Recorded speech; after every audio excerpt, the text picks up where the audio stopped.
Hey, what's up everyone? It's Stargirl the Practical Witch and welcome back to my channel. I'm here with another February 2020 prediction where today I'm going to tell you what's coming to your zodiac sign in the month of February. Now, as usual, I do want to tell you your rising sign is going to be the most accurate horoscope. If you don't know what your rising sign is, you can go to Google, type in rising sign calculator, and in those calculators you will need your time of birth, place of birth, and also date of birth. But if you already know what your rising sign is, I highly recommend checking that horoscope out down below in the timestamps. But your sun and moon horoscopes will also apply. The best way to do it is listen to all three horoscopes because all three predictions are going to give you an accurate representation of what you can expect February 2020 based on astrology. But once again, the rising sign is going to be the most accurate. So once you've figured out what your signs are, you can go to the timestamps I provide down below and click those to fast forward to what you can expect February 2020. And on top of astrology, I will also be using these tarot cards because I find that it helps us get a lot more in depth of what you can expect. So with that, I'm going to go ahead and get started on this February 2020 prediction. Let's see what is coming for your zodiac sign. So the first zodiac sign I'm going to start out with is going to be Aries. So Aries, I'm going to go ahead and draw your first set of cards to see how the first part of your month is going to go, then the middle of the month, and then the end of the month. So for the first part of the month, we have internet, stay optimistic, peace, forgiveness, the Nine of Cups, and also the Sun. So Aries, for your astrology, the first half of February is going to, or the first part of February is going to be amazing for you. So in order to look at horoscopes or astrology, we want to look at the sun placement and the Mars placement because the sun placement shows what your soul wants to accomplish during that month, and Mars is how it's going to accomplish it. So for you, Aries, the sun during the first part of February, the first week, is going to be in your 11th house of Aquarius, which means wishes coming true. This also means hope for the future. This also means friendships and groups. So Aries, what you can expect the first week of February is you are definitely going to be more social than normal. In fact, I'm willing to bet a lot of Aries have probably already been more social than they normally have been, even starting from the end of January. Now, Mars is your first house ruler. And Mars, the planet Mars, it rules your energetic body. And Mars is in Sagittarius during that first week of February, which is a good placement. This means you've been feeling optimistic. This means you've become a lot more self-aware. You've grown as a person. This also means you have a lot of hope and faith for the future. So Aries, the first week of February is going to be your week. First of all, with the Nine of Cups and the Sun, this is very obvious to me that you are going to have some wish come true. Some wish of yours is going to be granted if it has not already been granted at the end of January. This also indicates to me you guys are going to be feeling a lot more positive and a lot more optimistic because we have the Stay Optimistic card. Now, February is also going to be Pisces season, and February actually kind of started in Pisces season because Venus was in Pisces. Now during Pisces season, Aries, this is a time when we get really close to spirituality. This is a time when we are able to channel spiritual things through the physical world. So Pisces season is a mystical season, and everybody during Pisces season is able to get in touch with their creative talents, with their hidden talents. And a lot of the times people will actually channel the energies of the universe through their own work. And for you, Aries, Venus has been in your 12th house, which means a lot of you have been feeling extremely creative. And if not creative, a lot of you guys have felt a lot of unconditional love for people. A lot of you have become a lot more forgiving of people, Aries. A lot of you guys have felt like selflessly giving to others and very understanding of others. When I see the forgiveness card and the peace card, this really makes me feel like, Aries, a lot of you have made friends with a lot of people people you probably wouldn't have in the past. A lot of you guys could have forgave someone who has hurt you in the past and decided to befriend them. A lot of you guys might have had a rival or had some animosity with someone, and towards the end of January, beginning of February, I see you healing that because you're becoming a lot more understanding of people during this Pisces season. This is also a time when you're not really discriminatory against anyone, and you kind of just have like a higher perspective on how you see people. You're very open-minded on how you see people the first part of February. So this is a really great time for you for socializing, Aries. This is a really great time for you to make friends and connections.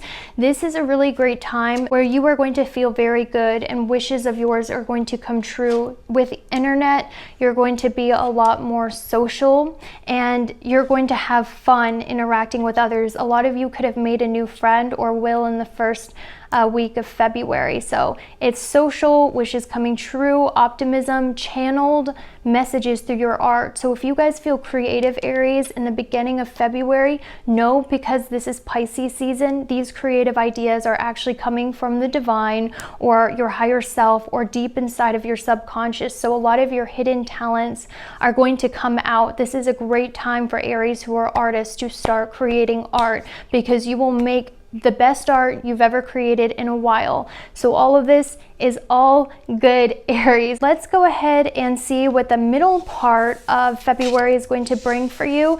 Now, I do want to put a quick disclaimer, Aries. It is going to be Mercury retrograde. Nobody likes Mercury retrograde because it messes with our mind, our communication, our electronics, and makes our head feel really muddly and unfocused.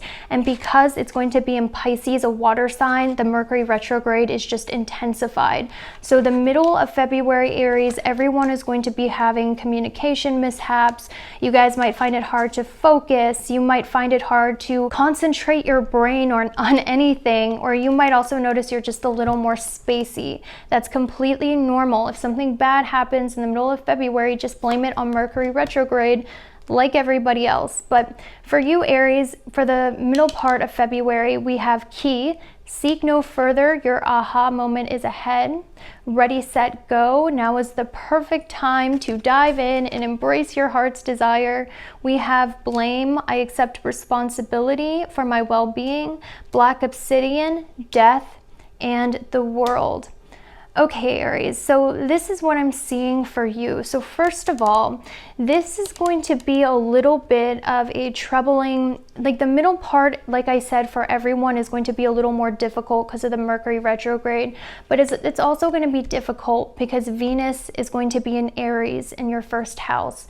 And when Venus is in Aries, it is debilitated. It doesn't do well because Venus is a sign of relationship harmony. Sharing is caring. It's also the sign of femininity, but it's going to be in Aries, your first house of war. Okay, so what you can really expect, Aries, is I really feel like a lot of you could experience a lot of conflict in your relationships because Venus is your 7th house ruler. So Aries, you guys might feel like the relationships in your life are tumultuous. You might feel like everyone is out to get you, as I can see with blame. You might also feel like as well a little bit insecure about your appearance because Venus in the first house of Aries can make us feel very, and especially since it's going to be conjunct Chiron in your first house, you guys might feel a little insecure about your appearance or your abilities or your talents. And I see that with the blame card as well.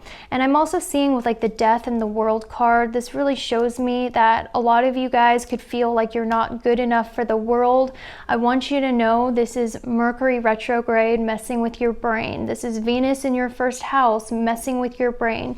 All of those things are not true. However, the positive thing about this, Aries, is this is really going to push you to start doing better at work or at school, or start doing better and improving your status in the world. Okay, so that's why you might be feeling like this, because the universe is trying to push you to really step your game up, to get a job if you don't have one, to do better at your work if you don't have one, or to just focus on your everyday routine more more so you improve in your life, Aries, because Mars, your first house ruler in the middle of the month, is also going to be in your 10th house of work and reputation, conjunct your south node. So pretty much, Aries, with this insecurity that you're feeling, you're being pushed to finally get a career or a job or do something throughout the day that you're really passionate about. Now, the thing about the astrology for this, Aries, is Mars is going to be conjunct the south node, which means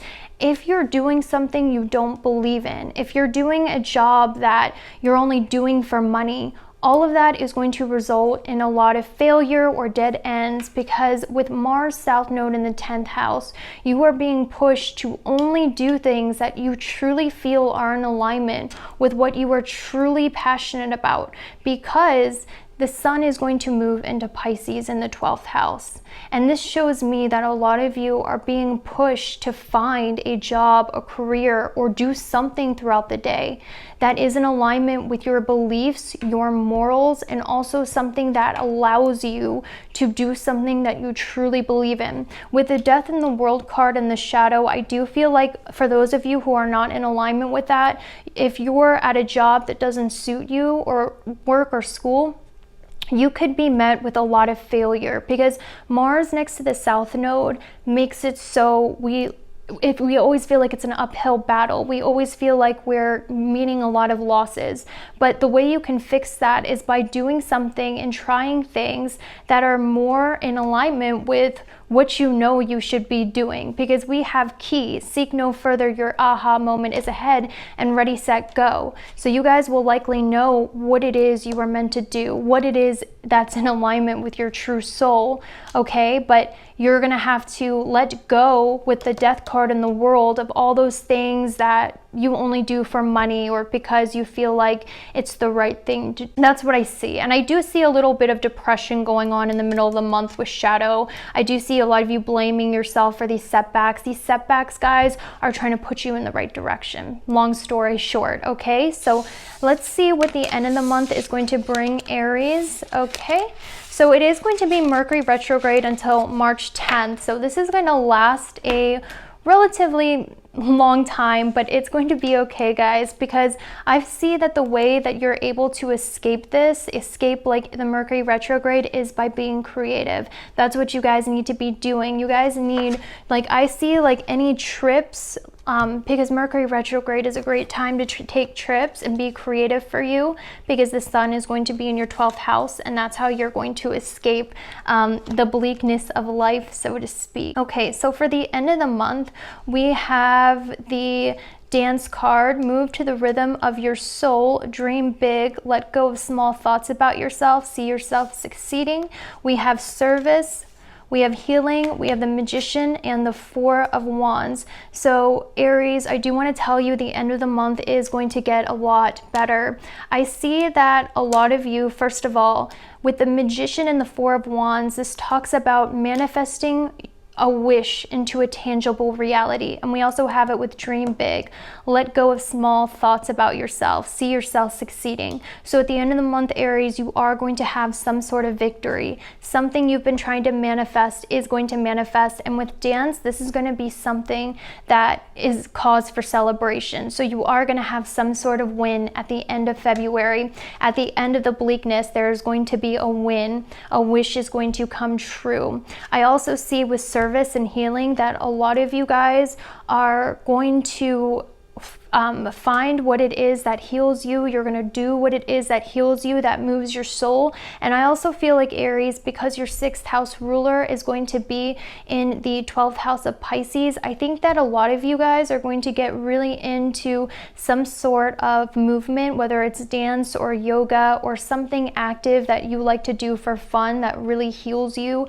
I really see that for you guys. And also with Four of Wands and Dance, I really do believe like you guys are going going to have something to celebrate. So there's going to be some sort of celebration, some sort of ceremony at the end of February, or there's going to be a reason to celebrate at the end of February, okay? And it's going to be a big reason. It's going to be something awesome, something you've been wishing and manifesting. So that's beautiful. I wish I could get a better idea of what it could be, but this is a general Aries reading. So that's all I have for you. I hope you have a fantastic day, and I'll see you later. All right, Taurus, let's see what is coming for you February 2020. So I do have tarot cards as well. So we're going to go ahead and look at the first part of February 2020. Then we're going to look at the middle, and then we're going to look at the end. So the first set of cards I have for you is Box, Reveal Your Secret Power, Consult an Expert, Judgment, Shine, Ruby.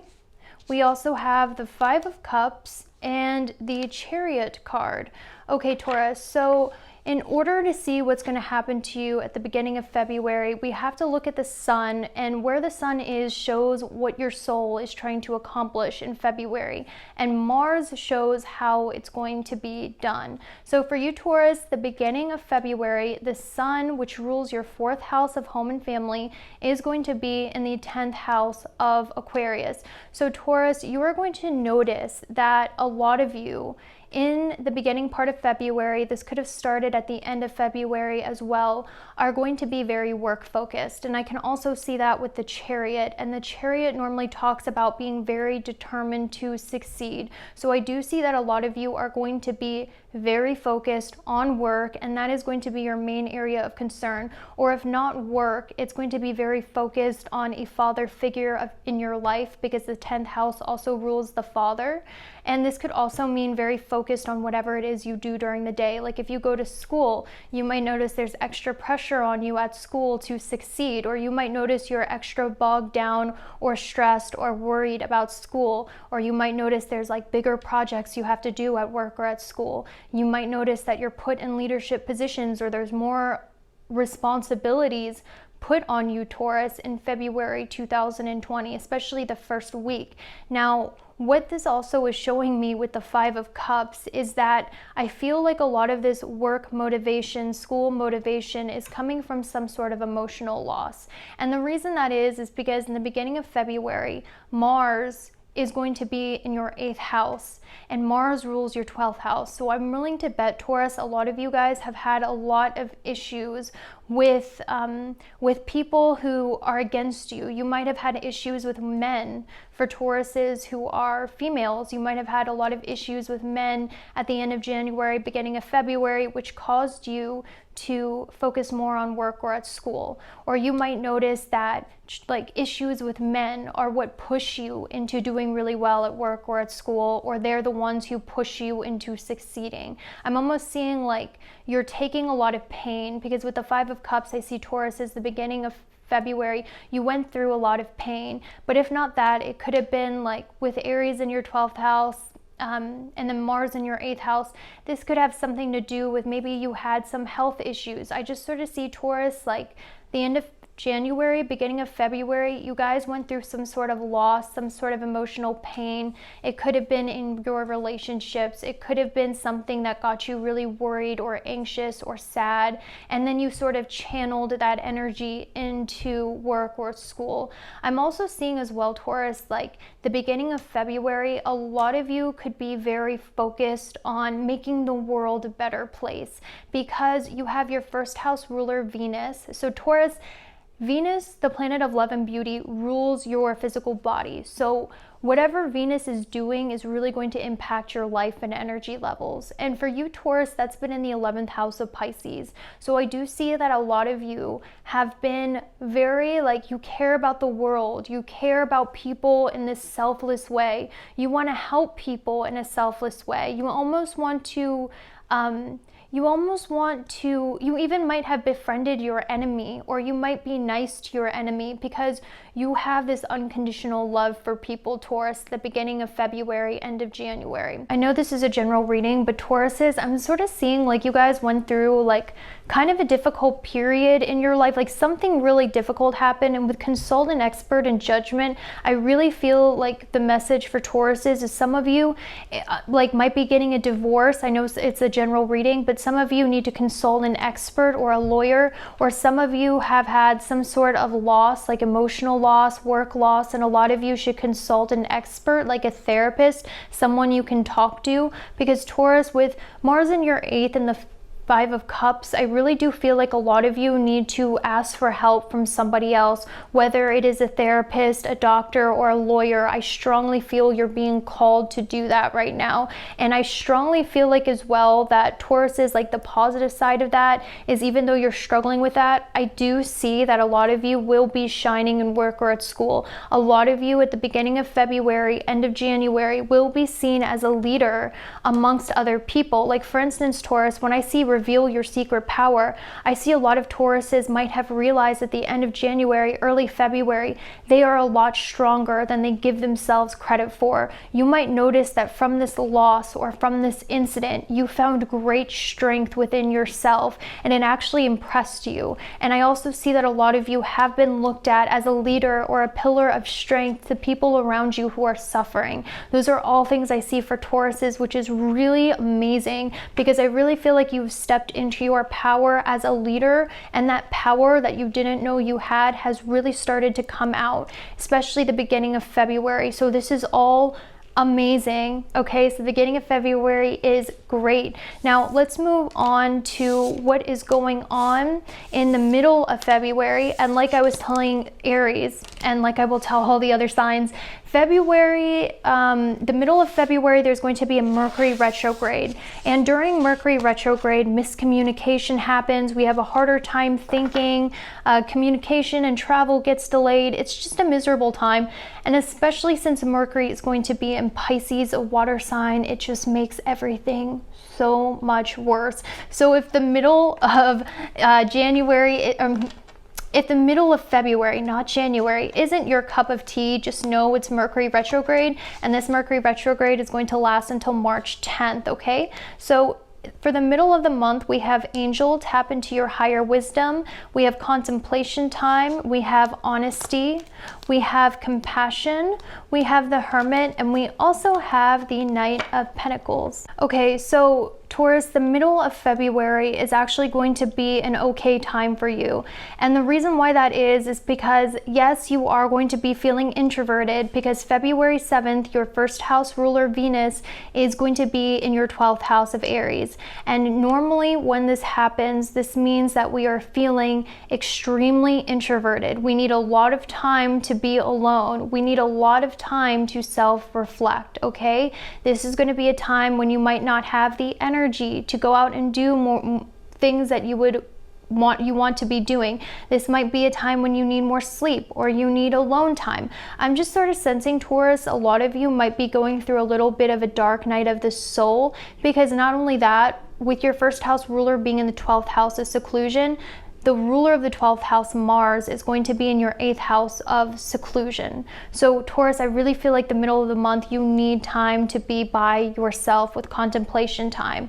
You need time to really like figure out yourself, go see a therapist, do self-help books, really get yourself together, really be honest about what it is that you want. And I'm also seeing, Taurus, like one thing I'm definitely seeing is Pisces season, which it's going to be in February. And it already sort of started with Venus being in Pisces recently. This is a time when we really get in touch with spirituality. This is a time when we really get in touch with the other world. This is the time when everyone is starting to channel messages. This is a time when everyone is starting to have those spiritual gifts awaken and be channeled within themselves. And for you specifically, Taurus, I really feel like a lot of you are going to be having some sort of encounters with your spirit guides or your angels, because we have Angel, tap into your higher wisdom. And when I see this Angel card and the Hermit card, this really makes me feel like a lot of you are just going to feel a presence around you during Pisces season, which is completely normal. normal. And this presence is your angels trying to lead you to the right path. And with the Knight of Pentacles, I feel like this has to do with where you should be taking your work, career, or school next. Because what I'm seeing, Taurus, is one way you can really escape this Mercury retrograde is by helping other people or being of service to other people, as I see with compassion. So I really feel like, Taurus, you're really going to find spirituality or God by, you know, donating your time or doing some sort of charity. You might feel called to do charity or do selfless acts of kindness for groups of people who need it. And I see, Taurus, if you feel called to do that, you should most certainly do that, because that's really going to awaken your spiritual gifts. And I really feel like that's what you're being called to do right now, is selfless service. One message I heard is if you're going through a tough time, the best way to counteract that is by giving help to others. You don't have to even go donate. It could just be like doing small acts of kindness, selfless things. That's really going to help you out, Taurus, during the middle of the month during this Mercury retrograde. And I also feel like, Taurus, this is a really good time when you can kind of like reinvent what it is you do for school or work. This is a great time for you to study. Like if you guys have your own business, if you guys, you know, go to work, this is a really great time to develop your skills or work on your skills or build up your skills and talents so you can come to your job, work, or school better when this Mercury retrograde is over. So all of the things I see Tauruses are being called to do is brush up their skills, their talents for work or school. This is the time when you're being encouraged to explore your skills and talents. This is a time when you're being pushed during this Mercury retrograde to go donate your time. So we're also going to look at the end of the month for you, what this is going to bring. So we do have Teeth. Take a big bite of life, pay attention, notice repetitious signs and your inner guidance, as this can yield valuable information. So another thing I'm seeing, Taurus, is your angels are really going to be communicating with you through number synchronicity, 1111, 222, 111. Okay, guys, like there's going to be a lot of deja vu, synchronicity. There's going to be a lot of signs. Do not ignore these signs. If you see a sign or you see the same animal or this line in a song really always catches your ear, listen to these synchronicities. There are no coincidences in the universe. This is your angels trying to communicate with you. We also have Source. So Taurus, your intuition is going to be on point. I feel like you're going to be one of the most psychic signs, sun, moon, rising, during February, because it's Pisces season. You are going to have your body in the 12th house of channeling. You're going to have the 12th house ruler be in your 8th house of the occult. So Taurus, like more than anyone, pay attention to the signs, the dreams you're receiving. You're going to notice this. Like, I know you might think I'm crazy now, but watch. You guys are going to feel like you're actually psychic. This is a really good time for you to go to a psychic reader. This is a good time for you to read your own tarot. This is a really great time for you to study the occult. This is a great time for you to explore your spirituality. All of those things are going to go very well for you. We also have the Six of Cups and the Ace of Wands. So one thing that also comes with this as well is I definitely do see with Teeth and the Ace of Wands, Taurus, during February, you might feel like more turned on than normal, or you might feel like you have a lot of sexual encounters or something of that nature. I don't want to get, but that's normal with the 12th and 8th house being activated. I do see a lot of you guys pursuing some sort of relationship, like a physical relationship. Could be with someone like a good friend or someone from the past or someone you trust. It doesn't have to just be all like, you know, like that. I just sort of see that a lot for Tauruses. I'm also seeing as well, Taurus, a lot of you are going to reawaken a talent or passion you had in the past, and you are going to explore that talent or passion again. I also see like someone from the past coming back who wants to reawaken a relationship or sexual encounter. I see talents or artistic abilities or fun things you used to like in the past becoming more apparent to you. And I also see channeled creativity. I see being passionate about helping others in February. But that's all I have for you, Taurus. I hope you have a great day. Bye. All right, Gemini, let's see what's coming for you February 2020 based on astrology. Now, we are going to use the tarot to figure out what's coming for you in the beginning of February, middle of February, and also the end of February. So let's start out with the beginning of February, January. Let's start out with the beginning of February, Gemini. So the first card we have is Ocean. Go with the flow and flow with the glow. We have Friendship. We also have music for manifesting. To manifest rapidly, think of your desire while you chant, hum, sing, or play music. We also have the Soul Connection Crystal, Lovers, and we have the Ace of Pentacles and the Six of Pentacles. Now for your astrology, Gemini, in the beginning of February, if we want to see what's going to happen, we have to look at Sun and Mars, because Sun is what your soul wants to accomplish in February, and Mars is how it's going to get done. So for you, Gemini, in the beginning of February, the Sun is going to be in the 9th house, and the Sun for you rules your 3rd house of communication, of travel. So pretty much with Ocean, Gemini, you might have taken a short trip or a long distance trip towards the end of January, beginning of February, or you might have had the urge to travel, Gemini, towards the end of January, beginning of February. That's what I'm seeing. I'm also seeing you guys could have tried to make plans to do some sort of travel, or you guys have already traveled. And I'm also seeing as well that a lot of you guys could have connected with people who live far away or overseas, or there could have been some sort of long distance friendship you were a part of in the end of January, beginning of February, because I do have the friendship card as well, and also the Soul Connection Crystal, Lovers. So Gemini, what I'm seeing is the beginning of February, with Mars being in your 7th house of Sagittarius and the Sun being in your 9th house, I see a lot of you were probably a lot more social than you normally are. I see that a lot of you as well might have met some sort of soulmate or connected with some sort of soulmate, or a bond you had with someone else could have gotten a lot stronger. You guys could have strengthened your connection. But I sort of see the beginning of February, there's going to be an emphasis on your friendship relationships, your romantic relationships, and this is going to be a time when those things are very important to you. So if you're Gemini rising, if you don't have friends or a romantic relationship, you might have noticed like that was something that you really wanted. You were really looking for some sort of partnership in somebody else, even when before you might have been someone who was very introverted. I'm also seeing as well, guys, as a Gemini, you are naturally a writer, especially if you're rising. But even if you're a Sun, you are naturally a writer. You are naturally a communicator. A lot of you guys need to be expressing yourself with some sort of communication, whether it's writing a book, whether it's writing lyrics, whether it's singing or music, because we have the music card, whether it's like theater, by expressing yourself through like acting or dancing. A lot of you guys need to be doing something that expresses who you are creatively, Gemini, especially if you're a Gemini rising.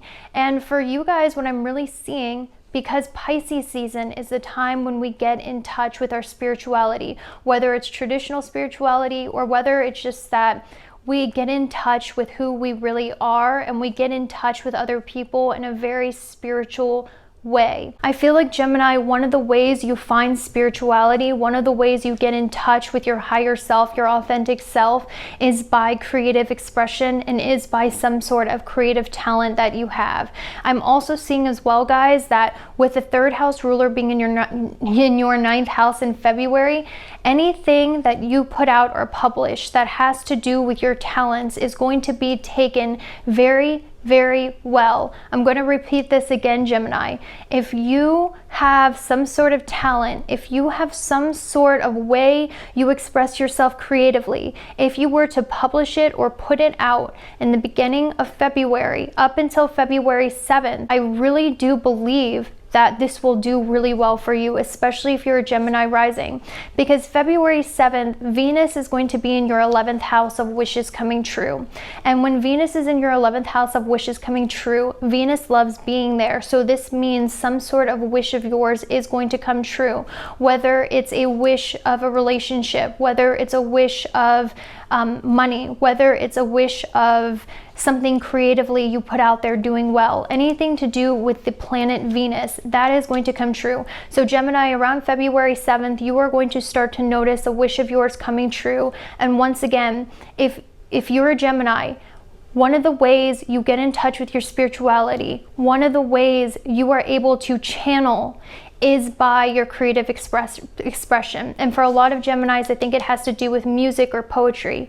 You should most certainly be exploring this in the beginning of February, because it is going to do really well for you. I'm also seeing as well that a lot of you could actually be noticed for your talents with the Ace of Pentacles and the Six of Pentacles, and especially with the Sun being in your 9th house. A lot of you will be noticed for your talents. You're going to notice that people are noticing your talents. They're giving you compliments for a job well done. So whatever talent you have is going to be recognized. And for a lot of Geminis, I do believe that you could actually earn some sort of financial compensation for your talents or for something that you did in the past. And this also screams to me, Gemini, of karmic justice, because we have this the Six of Pentacles and the Ace of Pentacles, and we also have the ocean, ebb and flow. What you put out is what you get back. So Gemini, what I do see for you, I really feel like for a lot of you, the good that you did for other people is going to come back to you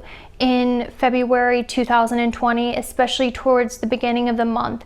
And for a lot of Geminis who watch my channel, because I'm seeing all positive cards, I really truly believe that this is a good thing, because we have all good cards. So Gemini, there was a kindness or something amazing you did for someone else earlier on in the year, that is going to be repaid to you. I also see some friends helping you out financially.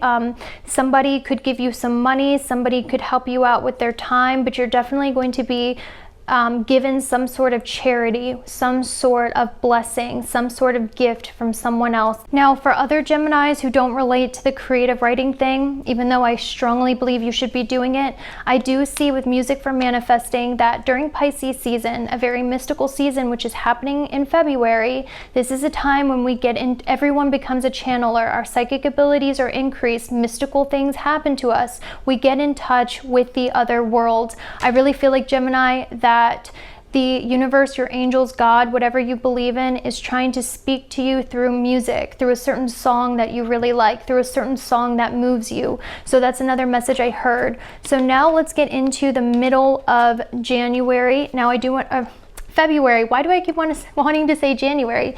Now I do want to tell you it is going to be Mercury retrograde, and this is going to start, let me look at the date real quick, during February 17th to March 10th, it is going to be Mercury retrograde. And for you, Gemini, this really impacts you because Mercury is your first house ruler. So whenever Mercury goes into retrograde, this really impacts you. And once again, this is going to start February 17th to the 10th of March. During Mercury retrograde, it is going to be in Pisces. So the Mercury retrograde just gets intensified because it's also debilitated in a water sign. So I want to give you that heads up if you have communication mishaps, if you have issues concentrating, if you feel like your head is not connected to your body, that's okay. It is Mercury retrograde. So we have church, temple, and mosque for the middle of February. We also have success, break free, healthy boundaries, the star, and the Four of Pentacles. So guys,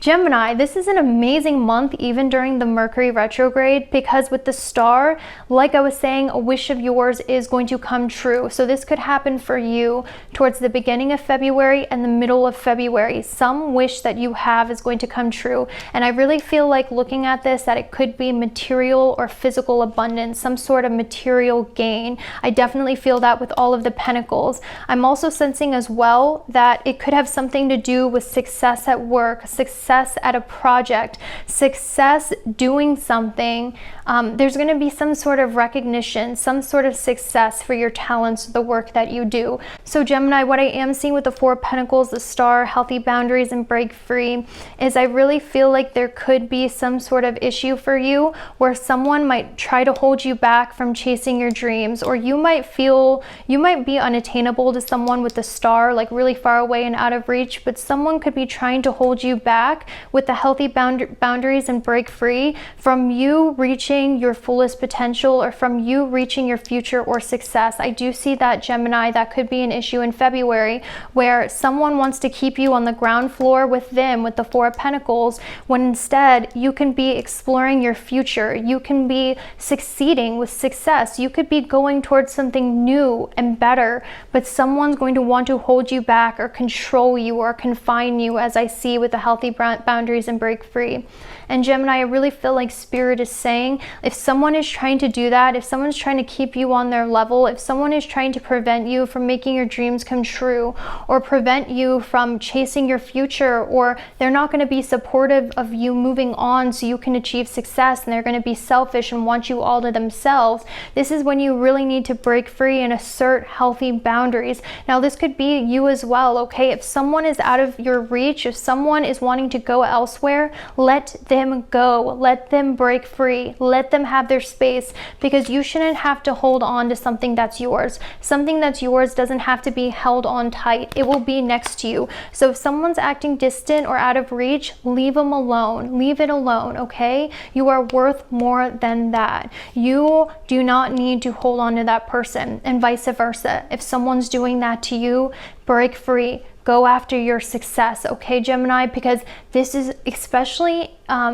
in the next few months, this is your time to shine. You do not need anyone holding you back right now from shining, because when that North Node goes to Gemini, your first house, in the next few months, you do not need someone holding you back because they don't want to see you succeed and they want you to stay on their level. Go towards, instead, people who support your success. I'm also seeing as well, guys, that a lot of you might want to somehow be in control of the future, okay? Like in February, you might feel like the future is impossible, but with the Church and Temple, I'm hearing have faith, Gemini, because you will be successful. Now, Gemini, I am seeing with Venus going into Aries on the 7th, Venus is debilitated in Aries because Venus is the sign of relationship harmony, okay? Venus is the sign of beauty and art, and it's in the sign of Mars, or it's in the sign of Aries, which rules Mars and aggression. So because Venus is going to be in your 11th house of Aries, Gemini, I really do feel like there could be a lot of problematic women that you are surrounded by. You might notice that there's a lot of angry women, or women who give you a lot of trouble in your friend group in February 2020, specifically starting February 7th. Gemini, you might also notice that your hopes and wishes for the future start to change, and you might realize like old dreams that you used to have are no longer working out, and you might decide to chase something completely new. Gemini, the universe is supporting you on that. They're supporting you on a career change or a career revision for your future, because it is going to be Mercury retrograde happening in your 10th house of career, reputation, and also your 9th house of beliefs and hopes for the future. So Gemini, if you feel called to shake up your school or change your school or work, you are being supported to do that in February 2020, to chase the real dream, okay? So for the end of the month, we have Doctor, heal thyself, set your sights higher. We also have freedom. I possess the power and free will to create my own happiness. We have purification, we have judgment, and we also have the 8 of Cups. So what I'm seeing with this, Gemini, is towards the end of February, you might be called to focus on your health. I do see you guys, like if you are sick, or if you're struggling with some sort of sickness, I see that towards the end of February, you are going to be really focused on healing yourself, because we have purification, Doctor. We also have judgment in the 8 of Cups, which talks about healing. So I really get the sense the end of February is like, if you're struggling with any health issues, you should go to the doctor, or your health might start to suffer. It's time for you to take it easy. Or another thing I see as well, Gemini, if you have been suffering with your health, I do see the end of February is going to be a time when you purify and your health does get better, okay? So there's going to be a huge emphasis on your health at the end of February, so definitely take care of yourself. Now, I'm also seeing as well with judgment and the 8 of Cups, you are going to decide to make a big change in your life towards the end of February, and it's not going to be a change that happens externally or a change that other people force you to make. It's not going to be a change that you have to make because of some crisis. The good thing I see, Gemini, with the judgment and the 8 of Cups is this is a change that you voluntarily make, because you are trying to find something with the 8 of Cups that is more fulfilling for you. And with set your sights higher, this is going to be a change that you implement because you know you deserve better, and you know there's better out there, and you want the freedom to go explore it. So Gemini, the end of February is going to be a great month for you, because I really feel like this is a time when you are going to heal, you are going to be free, and you're also going to make the changes that feel right for you, that make you excited, and also that fulfill you more emotionally. So this for you, Gemini, is a time of great change, okay? February is going to be the catalyst of this change. And from February to the end of the month, you are really going to see those changes manifest in your life. And this is all for the better, because this is all towards your life purpose, and this is all towards your destiny and where it is you're supposed to be. So that's all I have for you, Gemini. I hope you have a fantastic day, and I'll see you later. All right, Cancer, let's see what's coming for you February 2020. So we are going to look at the beginning of February, middle of February, and the end of February, and we're also going to use tarot cards on top of the astrology of it.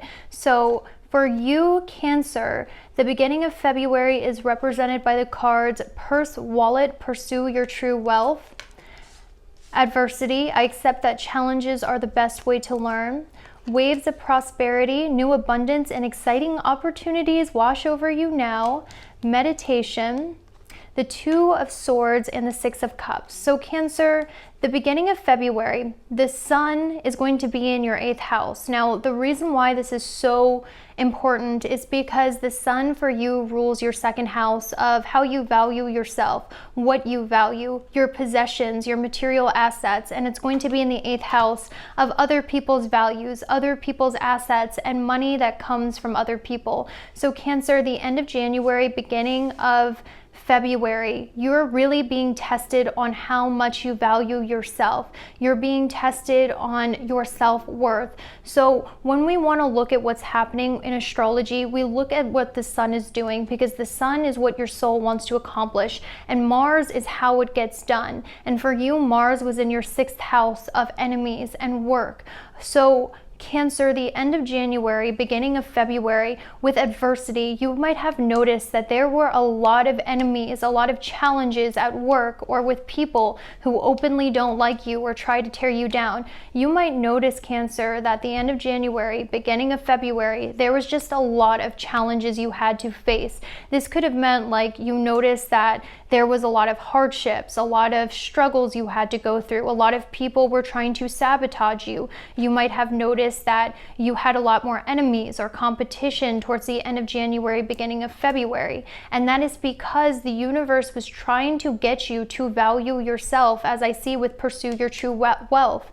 The universe was trying to get you to feel empowered and know your own worth. So the reason why you were met with these struggles, the reason why a lot of people were challenging you towards the end of January, beginning of February, was because you were supposed to learn how to value yourself, even when other people were not treating you the way you deserved, or even when you were met with challenges and struggles. This was a character building experience, Cancer. Okay, so what I'm seeing, Cancer, is that those struggles will be rewarded. A lot of Cancers with Mars in your 6th, the beginning of February, you were very focused on either working out, you were very focused on succeeding at work or at school. Maybe some of you guys had a lot of competition. Maybe a lot of you guys felt more motivated to succeed in January and also towards the beginning of February. And because of that, Cancer, with Waves of Prosperity and Purse, Wallet, I do see a lot of success at work coming for you in the beginning of February, the first week. You might notice that you get a promotion. You might notice that you have a bonus of income. You might notice that you are recognized for the work that you do. There is going to be some sort of financial, work, or school success that comes to you in the beginning of February. Now, what I also see, Cancer, is that a lot of you guys with new abundance and exciting opportunities wash over you now. I see that a lot of you guys have had a lot of options presented to you recently, Cancer. What I see with the Two of Swords, this normally means having to make some sort of decision, but unsure of what decision you should make. So I really feel like, Cancer, that you have been met with a lot of opportunities. You have been met with a lot of different paths that you can take. You've been really stuck trying to make a decision of what you want, because there has been an abundance of opportunity, an abundance of different choices. Maybe it's people, maybe it's job, maybe it's like the path you can take. You have so many different choices that you are unsure of what choice you should make in your life right now. So you're sort of stuck in a crossroads. And I see the beginning of January is a really good time for you to meditate on what path, what decision decision you need to make, because you need to make some sort of decision. With the Six of Cups and the Two of Swords, I do see that a lot of Cancers in the beginning of February or maybe towards the end of January have gotten in touch with an old friend or a friend from the past. I do see that as well. Now let's go ahead and look at what the middle of January has in store for you, Cancer. So we have lottery, bet on yourself, perseverance, worthiness, know that you deserve to receive good in all ways. We have letting go, the Two of Pentacles, and the Eight of Swords. So Cancer, what this really screams like to me is the middle of February. Have I been saying January? The middle of February, not January, is going to be a time when there is Mercury retrograde, which means Mercury, the planet of communication and travel, is going to be going backwards in the sky, and this really messes with our communication. This makes it hard for us to focus. It messes up electronics, it delays travel, it makes it hard for us to focus. And for you, Cancer, this is definitely going to be the case for you in the middle of February. Now, you, Cancer, are probably one of the ones where Mercury retrograde really hits the hardest, because you have Gemini, which rules Mercury in your 12th house of confusion. So already, Cancers, you have a hard time focusing. Already, Cancers, you're very confused. I know, because I'm a Cancer rising. So the fact that Mercury on top of that is going to be going backwards in a water sign of Pisces, which makes it even worse, this is going to give you trouble focusing. With the Eight of Swords and the Two of Pentacles, this talks to me about mental confusion, being unable to focus, feeling like you can't articulate your words because your mouth isn't connected to your brain. So Cancer, definitely expect when Mercury retrograde hits on the 17th of February, you are definitely going to have some sort of communication mishaps. Double check your electronics, double check your car. There could be travel delays. You might also notice some sort of electronic craps out on you. You could also notice that you just can't focus and your brain seems muddly. This is completely normal, Cancer, in the middle of February. So what I recommend for you is this is probably the perfect time for you to go on a vacation. This is the perfect time when call out of work, go on a vacation. You might even call out of school. I don't know. You, Cancer, in the middle of February, you just need a break. Go do something that makes you have fun, pamper yourself, because there is not going to be a lot of forward movement for you in February. You might feel like you have to keep moving forward, but there's something that's keeping you with the Eight of Swords and the Two of Pentacles from moving forward. It's just going to be like, I can't, with perseverance, it's almost like you can't seem to make the progress you want, and it might frustrate you. What I've learned as a Cancer, when Mercury retrograde happens in those water signs, what you need to do is just take a break. Go on a vacation. Do not overwork yourself, because you will just get very, very, very frustrated. Okay, guys? I relate to this. And you might notice too, Cancer, like during Mercury retrogrades, you just can't think. You're just tired. That's how it's going to be for you, Cancer. I also feel like too that a lot of you might have a lot of self-esteem issues. A lot of you might feel very hard on yourself because of this Mercury retrograde, Cancer. Don't feel hard on yourself. Know that this will pass. The reason why, Cancer, you might be going through a tougher time during this is because during Taurus season, which literally happens like a month after this Mercury retrograde, you're going to have planets lighting up your 11th house of wishes coming true. That's going to be your time to shine. For Cancer risings, during Taurus season, this is when good things happen to you. So if you notice you're struggling a little more than other people during this time, that's because it's the chaos before the calm. It's the fall before the high. Okay, guys? So just know that this will pass and it's your time to shine after this. One thing that you should remember in the middle of February is let go of the need to control. Just have fun. Realize with Bet on Yourself that you are worth a lot. You do have a lot of self-worth. This Mercury retrograde might have you unable to see your talents. You might feel useless. You might feel like this might cause you to be insecure because of paranoia, because Mercury is not going to be logical. It's going to be going backwards in a water sign. So you're going to be feeling very irrational about the way you feel about yourself and your talents and your capability. That's normal with Mercury retrograde, okay guys? This is the best for you to just have fun and to develop your talents, go on a vacation. You are worthy. Now, what I do see as well for you, Cancer, is that I see a lot of past things coming back. So you, more than anyone, Cancer, the whole month of February, you will experience past friendships, past relationships, money from the past coming in for you in February. So it's not all bad. So for a lot of you, you know, this means talents that were hidden from you could come to the spotlight. Money that you've earned or work that you did in the past could come back in February with this Mercury retrograde as extra money. This could also mean like you could reawaken a talent or a hobby you used to have in the past. So it's just a lot of past energy coming back to you, okay? Cancer, that's what I see. Now, for the end of February 2020, we have guide, follow the footsteps of greatness. Guilt, I release any beliefs that no longer assist in my soul's growth. Playtime, ancestors, the Two of Pentacles, and the Moon. So we have the Two of Pentacles twice in this spread, which really just means a lot of confusion, a lot of options, not knowing what option to take. That is okay, Cancer.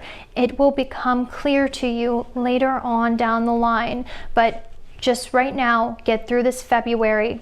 During Taurus season, things will be looking up for you. Now, towards the end of February, the Sun is going to be in Pisces in your 9th house, and Mars is going to be in your 7th house. So what I see for you, Cancer, is I really feel like February is going to be a time when you get really in touch with spirituality. You get really in touch with religion, or if not organized religion, you guys might feel more called to learning about tarot or astrology or self-help books. A lot of you guys are going to find solace in a higher power or the divine. You might notice you're praying more. You might notice that you have a lot more paranormal or spiritual experiences, and this happens during Pisces season. This is the time when we really get in touch with our spirituality. So Cancer, you are going to be very into some sort of religion, some sort of spirituality, some sort of self-help, and this is really going to help you get through this difficult time.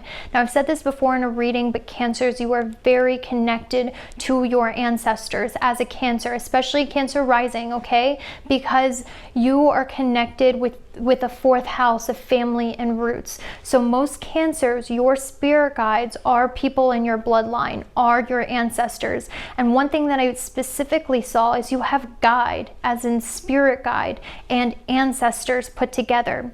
And the Moon, which also relates to family, which relates to your lineage. Cancer, especially Cancer risings, your spirit guide is a deceased family member or someone in your bloodline who has chosen to look after you because you share the same talents that they did when they lived. So Cancer, let's say you're a teacher. You've always been passionate about being a teacher. Your spirit guide is an ancestor that lived before you who was also a teacher and is now looking after you because they recognize themselves in you. Some of you might know who that is. Like maybe some of you knew them when they were alive. Some of you don't. It could be someone in your lineage and you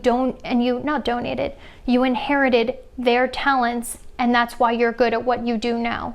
So someone in your family line who shares the same talent and passion is watching over you right now, okay? And you are really going to feel their presence. And I'm willing to bet that a lot of you will have some sort of dreams about them. You guys could have some sort of dreams or feelings they're around or signs they're around. Maybe you hear their name. Maybe you feel called to look in your family history. Maybe you just feel that they are around. You're praying to someone. You're praying to something. I see Cancers, you're going to be doing a lot of praying, a lot of soul searching, a lot of believing in the higher power, and I want you to know they are very close to you, okay? I wish I could go into detail, but this is a general reading. Now, Cancer, I also see as well that with the Two of Pentacles twice, a lot of you are going to be met once again with a lot of options, with a lot of decisions. A lot of you guys could feel very confused about what path to take. There's just going to be an air of confusion for you, Cancer, in February with this Mercury retrograde. That is okay. It is okay. What I'm hearing is that right now is just the time for you to believe in yourself, believe in your talents, believe in what you're doing. Don't second guess yourself, okay? And realize this is just a time of confusion where you're trying to develop your talents in a stronger way. Don't be so hard on yourself, Cancer. That's a big message I heard. But Cancer, you need to realize you are talented. You need to realize, even though you might have a hard time seeing it, that's okay. Let go of those negative beliefs. Bet on yourself. Know that with perseverance, you will be on the right path, Cancer. That's all I have for you. I hope you have a fantastic month, and I'll see you later. Bye. All right, Leo, let's see what's coming for you February 2020. So we're going to look at the beginning of February, the middle of February, and the end of February. And we're also going to use the tarot cards to help figure out what is going on. So the beginning of February, we have Cat, take care of yourself. Trust that if you do, you'll always land on your feet. Blessed change, a major life change brings you great blessings. Surrender, I release my need to control. Rites of passage, Judgment, and the Hanged Man.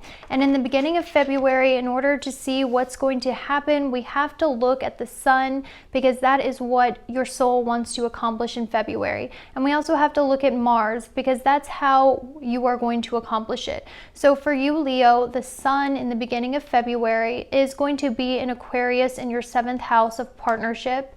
And Mars is going to be in your 5th house of Sagittarius, which is of fun and taking risk. Now, the 5th house ruler Jupiter is also going to be in your 6th house of work, routine, and also of enemies. So what I'm seeing with these tarot cards, Leo, is the beginning of February with Judgment and the Hanged Man. You might feel like you are being unfairly judged by other people because you live life a different way, or because you decide to be different than others. And I am definitely seeing that for you.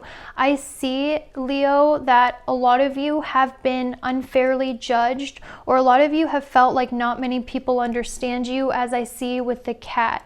As I see with because cats need to be alone. Cats are very peculiar. Cats feel alone. And I just sort of feel like, Leo, recently you have felt very alone because not a lot of people understand you. I'm also sensing as well, Leo, this is something I'm picking up from the tarot and your past, present, and future, of how you are really connected to animals right now, okay? Because in your middle spread, or maybe it was your end spread, you also have dog. Okay, so you have cat and dog in this spread. So it really makes me feel like a lot of you are very connected to some sort of animal you have, or there's a lot of spirit animals helping you out right now. I know I sound really crazy, but during Pisces season, which is happening through February, where the planets touch Pisces, this is a time when we really get in touch with our spirituality. We really start to see the otherworldly forces working behind the scenes. This is the time when we really become connected to all that is hidden or unseen, and therefore become very connected to our higher selves and spirituality. And for you, Leo, you're really going to connect with your spirit guides, because I'm sensing that some of your spirit guides, or guardian angels, could actually be physical embodiments of your animals, of your pets. So if you guys have a cat, a dog, or some sort of pet, I want you to know they were put in your life to watch after you, and they are actually your animal guardian. Now, for those Leos who don't have animals or pets, this also means a lot of you guys are getting signs through animals, or a lot of you guys are seeing the same animal over and over and over again. Pay attention to what animal images, pay attention to what animals you're seeing on a day-to-day basis, because those animals are likely your animal totem and are trying to give you a message. So if you're seeing some sort of animal over again, look up what that animal means spiritually, and that's likely a message from the universe. Now, Leo, another big thing I'm seeing for you is right now you are being really called to take a risk with your life, because you have Sun in Aquarius in your 7th house, Mars in the 5th house of risk. I really feel like, Leo, the beginning of February, you are being called to make some sort of change, take some sort of risk.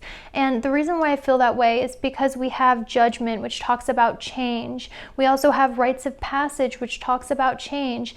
And we have Surrender, I release my need to control. So this all talks about making a change, taking a risk that you know will lead to blessings and reward, but you are too scared to take because we have the Hanged Man, which means you're stuck. You don't want to make this change. You are resistant to this change. You are doing everything in your power not to change because you want to control some situation in your life, or you want to stay where it's safe. Leo, I have a strong message for you. If you feel the need to take a risk with your life, if you feel the need to do something different because you feel uninspired, you should most certainly take a risk. Do something different. Go out of your comfort zone because this will be a blessed change. Obviously be responsible, guys, but you know what risk you've been wanting to take that you are too scared to take. There have been some opportunities presented to you that you know that you feel good about, but for some reason you aren't taking them because you're stuck in the same place you are. Leo, you are going to find your success, your happiness by taking a risk, that you feel excited about, that you want to take, that maybe the only thing stopping you is the fear of letting go of what you are comfortable with. I'm also sensing the beginning of February, guys, you might feel, like I said, misunderstood, but you might also feel like you want some time alone. You only want attention when you want it, because we do have that cat as well. So let's go ahead and move on to the middle of your month, Leo. Let's see what you can expect. So we have the Courage card. We have the Ceremony card, honor how far you've come. We have rest, you've been working hard, take a nap and get some rest. We have music, we have the Seven of Cups and the King of Swords. So Leo, the middle of February is going to be Mercury retrograde. Mercury retrograde tends to make it hard for us to think. It makes it hard for us to focus. It sometimes causes communication mishaps, travel delays, or messes with our electronics. And what I'm seeing for you, Leo, with the Seven of Cups and the King of Swords is your mind is definitely going to be not as sharp as it normally is in the middle of February. I'm seeing, Leo, that what this also means as well is a lot of you will not be able to focus as much as you want. And not only that, we have the King of Swords and the Seven of Cups, which means you guys are going to have to make a decision between a lot of options, whether that's in romance or your work or your job. You guys are going to be presented a lot of different options. And with the King of Swords, you are going to need to make a decision between one of those options, but you're going to have a hard time making that decision. And that's also because Mercury is going to be in your 8th house. And normally when Mercury is in your 8th house, this means a lot of mental confusion. You're met with a lot of different options. Some of them amount to dead ends. Some of them seem promising. And this has to relate. This is also connected to your 11th house ruled by Gemini, which rules Mercury, and your 2nd house of Virgo. So Leo, you might notice that what you want from the future really starts to change. You might also notice that you have a lot of different opportunities that could change your life that you have to make a decision on.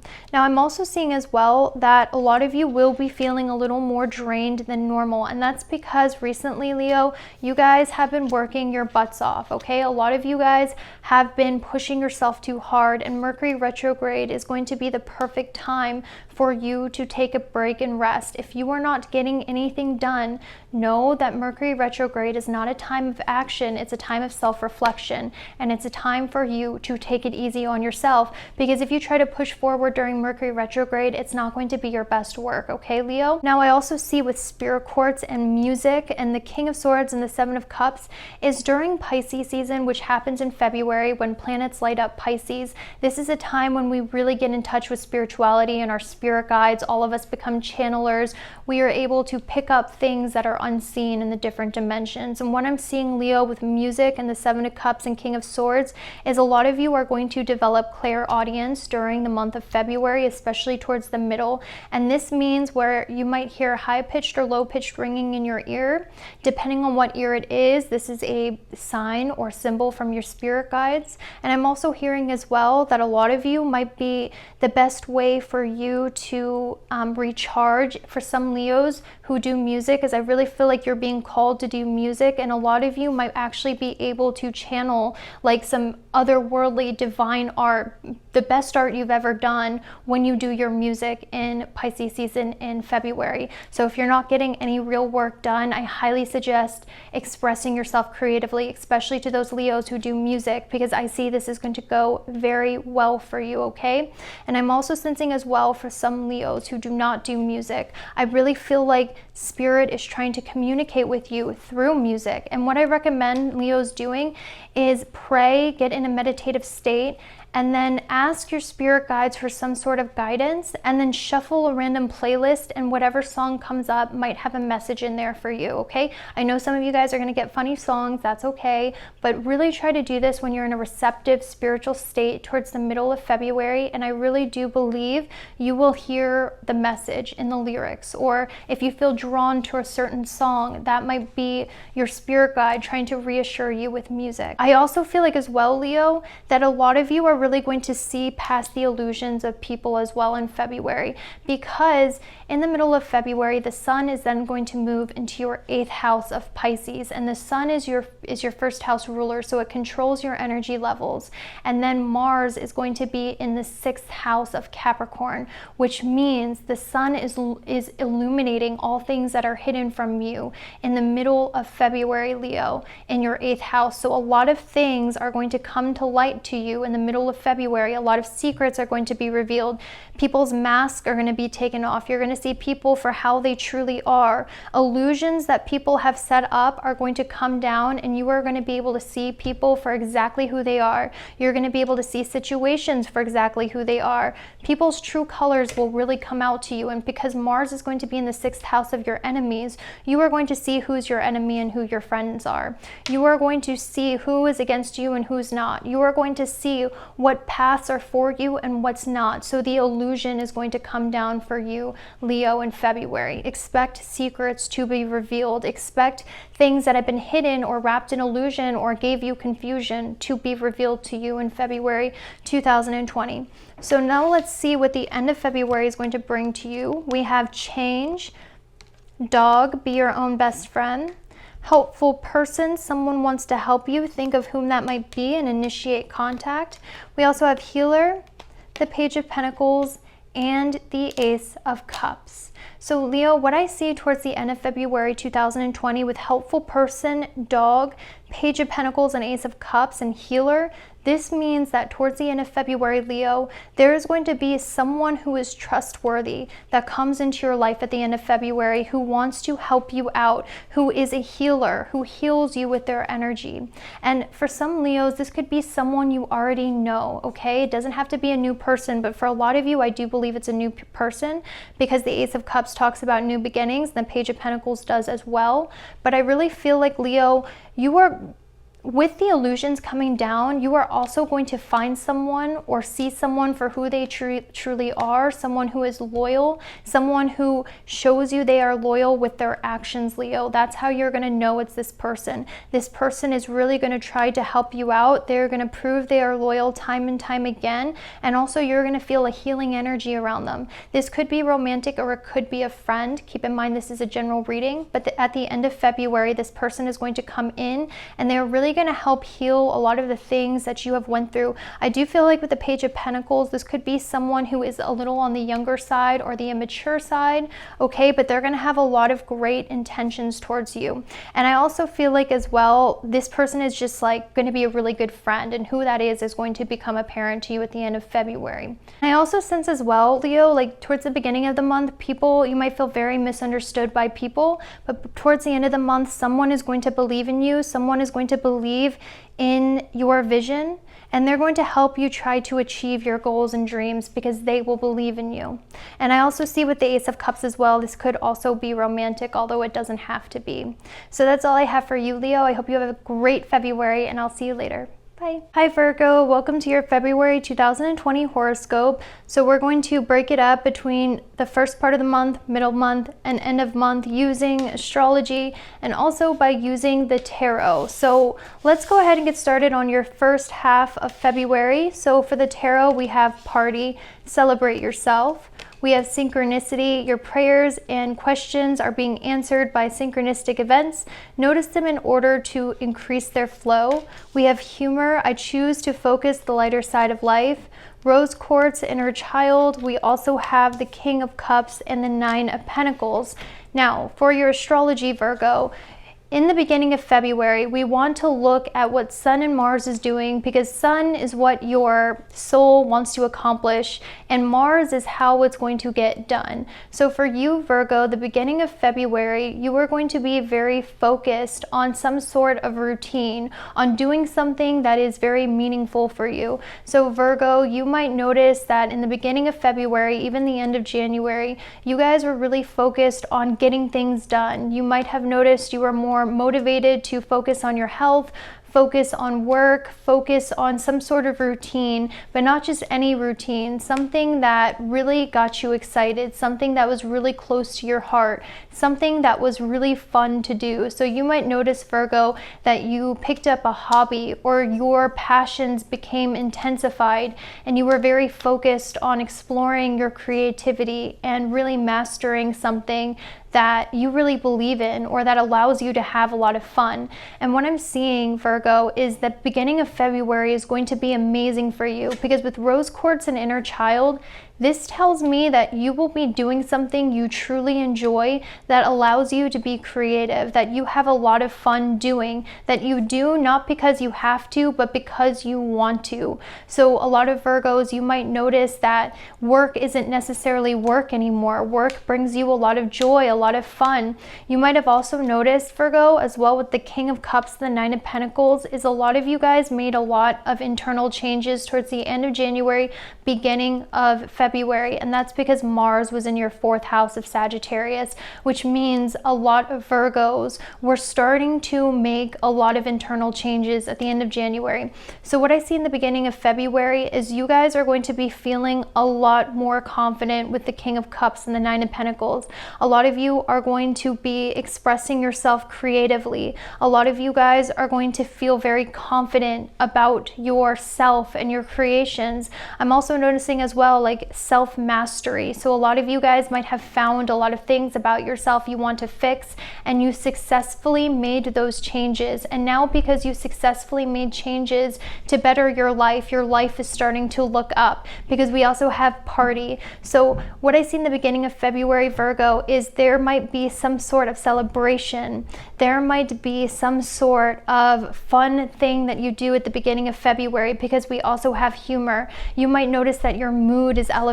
The beginning of February for you guys is going to be so amazing for you, because your mood is going to be great. You are going to have reasons to celebrate. You are going to be creative. You are going to feel confident in yourself, and you're going to feel like you evolved into a better version of yourself, and you're going to want to do things that bring you joy. So beginning of February is very lucky for you. You might also notice as well that a lot of you guys are starting to celebrate yourself. You're thinking a lot more positively about yourself. And with the synchronicity, I really feel like this was like a level up, like you guys went through some sort of spiritual awakening where you're a lot more self-aware. You feel like you're more in alignment with your higher self, your best version of yourself. A lot of you might have been seeing a lot of synchronicity on the clock, like 1111, 222, or you might just feel like you're finally in alignment with where it is you should be. I just see a lot of hope, a lot of fun times in the beginning of February, maybe even some sort of celebration or party that you go through, maybe even some sort of trip, because we have the Nine of Pentacles, which indicates some sort of trip. We have party, humor, and inner child. So I do see some sort of fun trip, fun celebration, fun thing you do at the beginning of February. So pretty much, long story short, Virgo, the beginning of February will be very, very amazing for you, because not only will you be self-aware, you will have leveled up, went through some sort of spiritual awakening where you had revelations, but you will be feeling very good about the future, and your mood is going to be elevated. So let's go ahead and see what the middle of February has in store for you, Virgo. We have money, discover the source of your true power, treasure chest, relationships, I am attracted to those who serve my highest good, Ancient Wisdom, the Star, and the Page of Cups. So Virgo, I want to let you know the middle of February also brings a lot of great things for you. So the good things just keep getting better towards the middle of February, especially if you're a Virgo rising, but even so if you're a Virgo moon or sun. So immediately when I look at the horoscope for you, Virgo, when I look at the astrology, towards the middle of February, you are going to have Venus in your 8th house. Now, Venus in the 8th house, February 7th, indicates getting some sort of financial gain, getting some sort of money from somebody else, or a bonus in money. And when I see treasure chest and money, Virgo, towards the middle of February, you are going to receive some sort of financial gain. You are going to receive some sort of financial compensation or extra bonus and material wealth. So that is amazing. Now, if not that, because keep in mind this is a general reading, however, I do believe it is that. What this means with relationships is I really feel like, Virgo, there's going to be some sort of beneficial partnership. Somebody is really going to help you out. You might have some sort of creative partnership going on that really brings you a lot of happiness, or there could be some sort of partnership in your life that brings a lot of wealth and happiness and joy into your life in the middle of February 2020. Now, for those Virgos who are single, with the Star and the Page of Cups, I see in the middle of February a wish coming true in regards to love, because the Star represents a wish. And when you have treasure chests, an unforeseen windfall of new abundance and relationships, this really makes me feel like a meaningful relationship or a wish coming true in regards to friendships or romantic relationships is going to enter your life in the middle of February, guys. Okay, now if you're already in a relationship, what this means is a strengthening of your relationships, Virgo. You're going to notice that your relationships become strengthened, or there's a very important friend who comes into your life who gives you who gives your life value. Okay, and with Ancient Wisdom, this makes me feel like it could be someone who is a little younger, because we do have the Page of Cups, or this could be someone who is a little spacey and dreamy. Or this could also be someone who's new in your life, but they could bring a lot of wisdom into your life. They could introduce you to spirituality. They could make you have faith in the future again. Because Virgo, in February, you're also going to have Mercury in the 7th house, okay? So when Mercury is in your 7th house of partnerships and it rules you and it rules your 10th house ruler of career, this really makes me feel like a lot of you guys are going to get some sort of business partnership or spiritual, like a spiritual business partnership, a creative business partnership, or somebody who's really spiritual, who gives you spiritual messages, who motivate you for the future. Okay, so definitely expect in the middle of February someone coming in who really enlightens you, who really enlightens your brain, and really like channels like some sort of message from your spirit guides. Because a lot of the time spirit guides don't just appear in front of us like that, like magic. Sometimes spirit guides use other people to speak to us. And I really see in the middle of February, Virgo, there's going to be someone who channels a message from your spirit guides, and it's going to hit you in a profound way. And that's how you're going to know it's a message, okay? They're going to really like, you're going to be like, wow, you're going to feel like, you're going to know when you hear it. There's going to be some message someone tells you that makes you feel very connected to God or spirituality. And I really do feel like in the middle of February, Virgo, you will receive some sort of really good news as well, because the Page is a messenger and the Star is also like a message of hope. So definitely expect that as well. So Virgo, you guys probably have the best horoscope. Not only is this like finding yourself, being confident in yourself, money, relationships, like pretty much all areas of life, Virgo, are really going to be hit to you, and you deserve it, okay? You've earned it. All right, Virgo, so let's see what the end of the month has to bring. We have transition, release attachments to what was and prepare to what is to come. Father healing, your personal power increases as you give any father-related issues to heaven. Self-esteem, life purpose, the 5 of Swords, and the Devil. So Virgo, this does take a little bit of a turn at the end of February, okay? Because life is an ebb and flow. We can't always be high. We can't always be low. You are going to have a really good February, but towards the end, and this is probably due to like the Mars South Node conjunction happening in your 5th house, Virgo, this conjunction is typically it's typically not the best, because what happens is it really amps up the Mars energy. So it makes us more angry, more competitive. We tend to go through a lot of actions that lead to dead ends. It's a really difficult conjunction. And for you, it's happening in your 5th house. So pretty much what I'm seeing, Virgo, with the 5 of Swords and the Devil towards the end of February, there could be some sort of unhealthy competition with a male, or there could be a male who comes into your life with father healing, who kind of is aggressive towards you. They could be a bully towards you, or if not that, this could also mean that you could be involved in some sort of unhealthy fight, unhealthy toxic dynamic in some of your relationships, whether it's at work or with your friends or with yourself. But I'm definitely seeing with the 5 of Swords and the Devil some sort of very unhealthy toxic dynamic that you need to release, because we have transition, release attachment to what was and prepare for what is to come. And I'm seeing, Leo, this is really challenging you to have self-worth with self-esteem. So guys, you might be met with some sort of challenge pretty much. You might be met with some sort of controlling, abusive person, or met with some sort of toxic person, or you might realize you have unhealthy attachments, or you're acting really toxic at the end of February. And what I'm seeing is this is because you are meant to heal some sort of self-esteem issue that you have. Know your worth, know that you're better than that, and this is really going to push you towards your life purpose. So that was really confusing. But towards the end of February, Virgo, if you're met with some sort of trial or tribulation, if something really bad happens to you, if something really toxic comes into your life, know that this was brought into your life because from this pain, you will be pushed into pursuing your life purpose, okay, Virgo? So a lot of the times people who become most successful, it's because they had some sort of pain or trauma enter their life, and that trauma or pain pushed them into pursuing their truest path. So guys, if this happens to you, know that you're meant to channel that pain into your life purpose, because you are meant to transition into doing your life purpose, because next year Saturn's going to your 6th house, which means you are really going to start working on your life purpose, Virgo, especially if you're over the age of 21.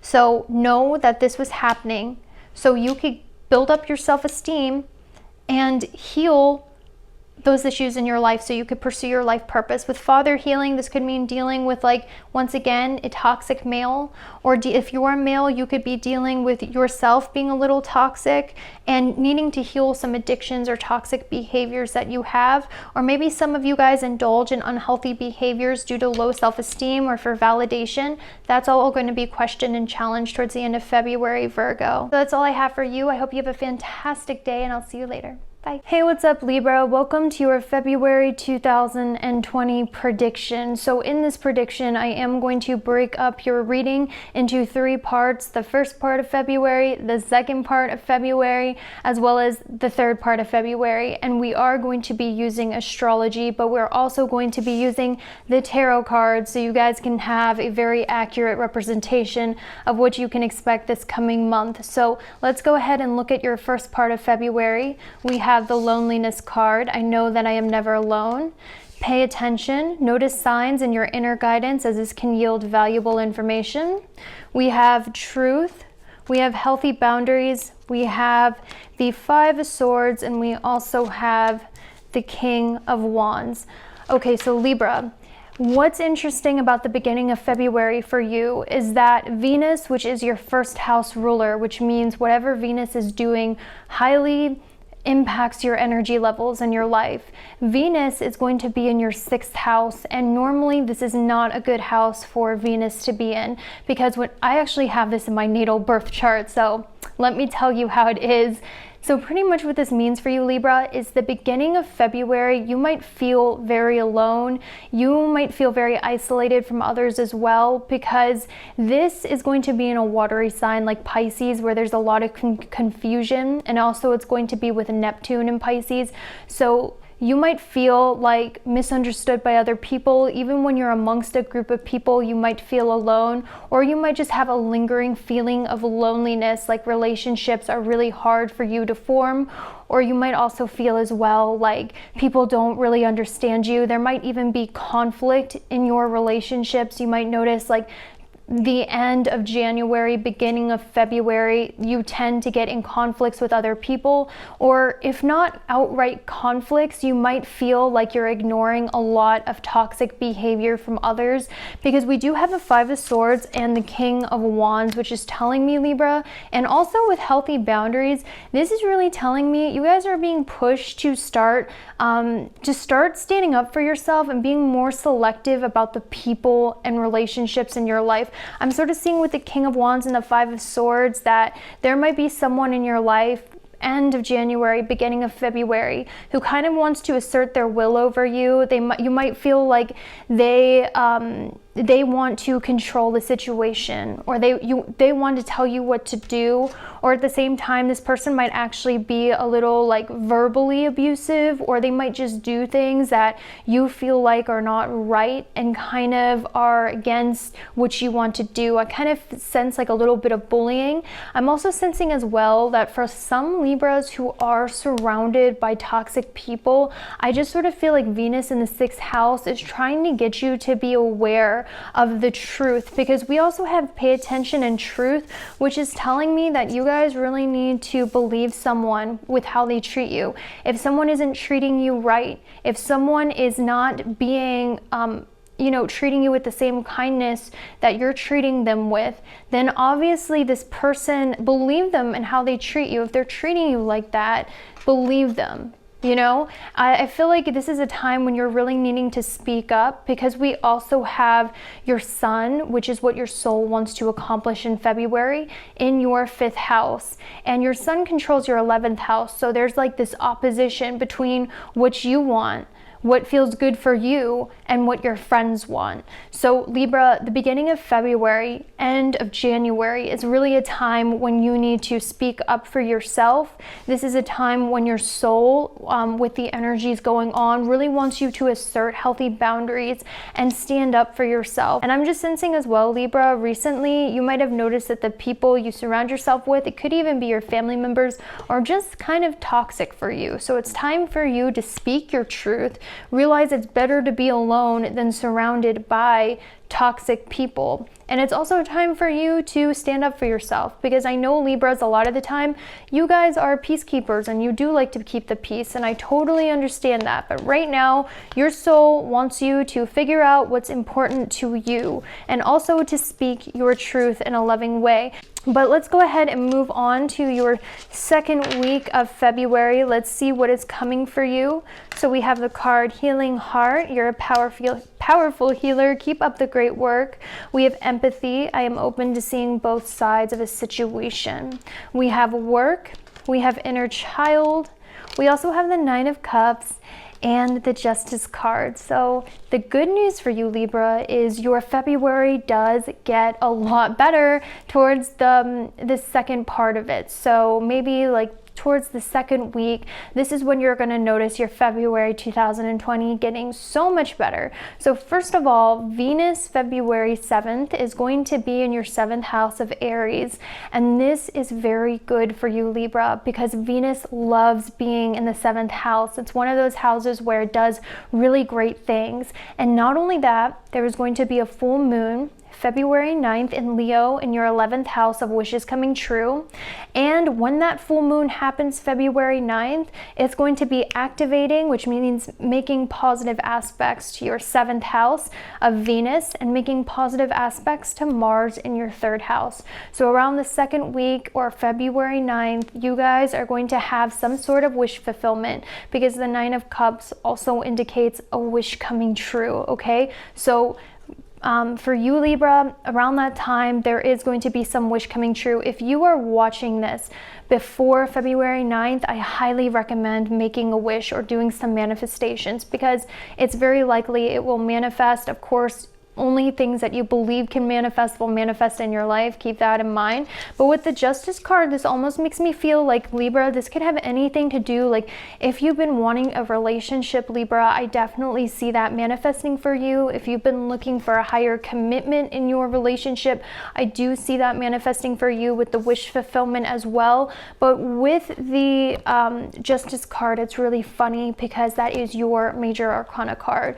So when it's next to the 9 of Cups, Cups. It really could be anything you've been really wishing for. I do see manifesting for you. This could be like if you want to be reunited with someone, if you wanted, or even if you haven't been manifesting, this could literally be there's just something that you don't even know you want that happens to you that's really good luck, really good news around February 9th, okay? Because what I'm seeing is with the sun being in Aquarius in your 5th house, it's kind of like awakening the 8th house of Taurus, which means sometimes Libra, a lot of you guys have a really hard time finding your natural talents, or a lot of you guys have like a secret talent that needs to be awoken, and I really do believe a lot of you guys are going to awaken a secret talent, or at the very least you guys are going to find something you really enjoy doing, or you're going to have a lot more fun at work or at school or whatever it is during your daily routine. Or this could even mean you get a new job, a job that you actually enjoy. But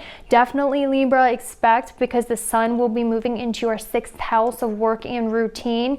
In Pisces, a lot of you, because Pisces season is a time when we really find our spirituality. It's a time when we connect with the other world and the other side. And because Pisces is in your 6th house, this means you connect to spirituality when you are doing something you truly enjoy. And in Pisces season, everyone is going to be connecting to spirituality different depending on their signs. But for you, Libra, it's in your 6th house, which means you need to be doing something during the day that you really enjoy, whether it is a hobby, whether it is a job that you really enjoy.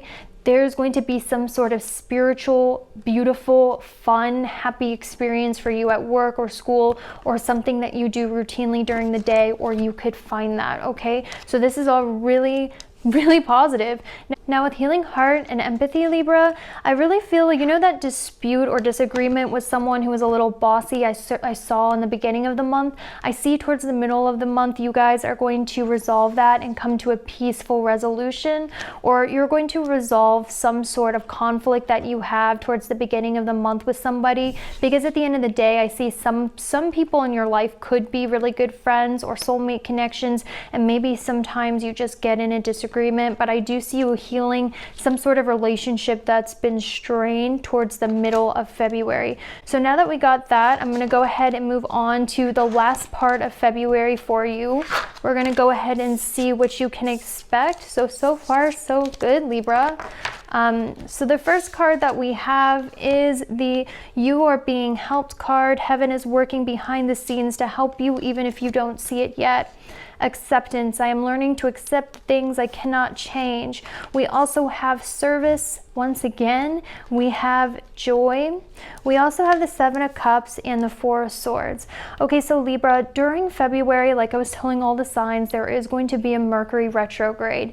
And during Mercury retrograde, which is starting on March 17th, this is a time when February 17th and lasts until March 10th.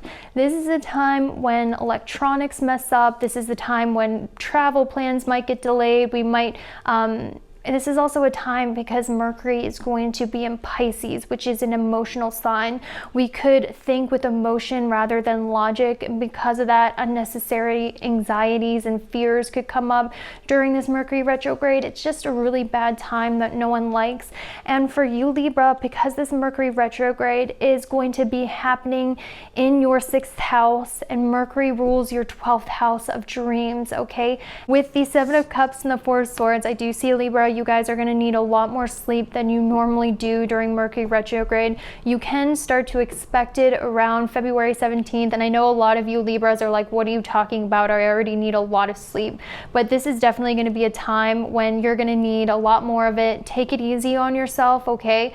Because this is a time when everyone is going to be feeling like this. Mercury retrograde is not the time for forward movement. It's the time for self-reflection, okay? And everyone is going to be on a standstill, so don't feel bad about it. Now, the good thing that I'm seeing about this, however, is I do feel like during Pisces season, which is a season where we connect with our spirituality, this is a time when everyone becomes more susceptible to their spirit guides, spirituality, the other worlds.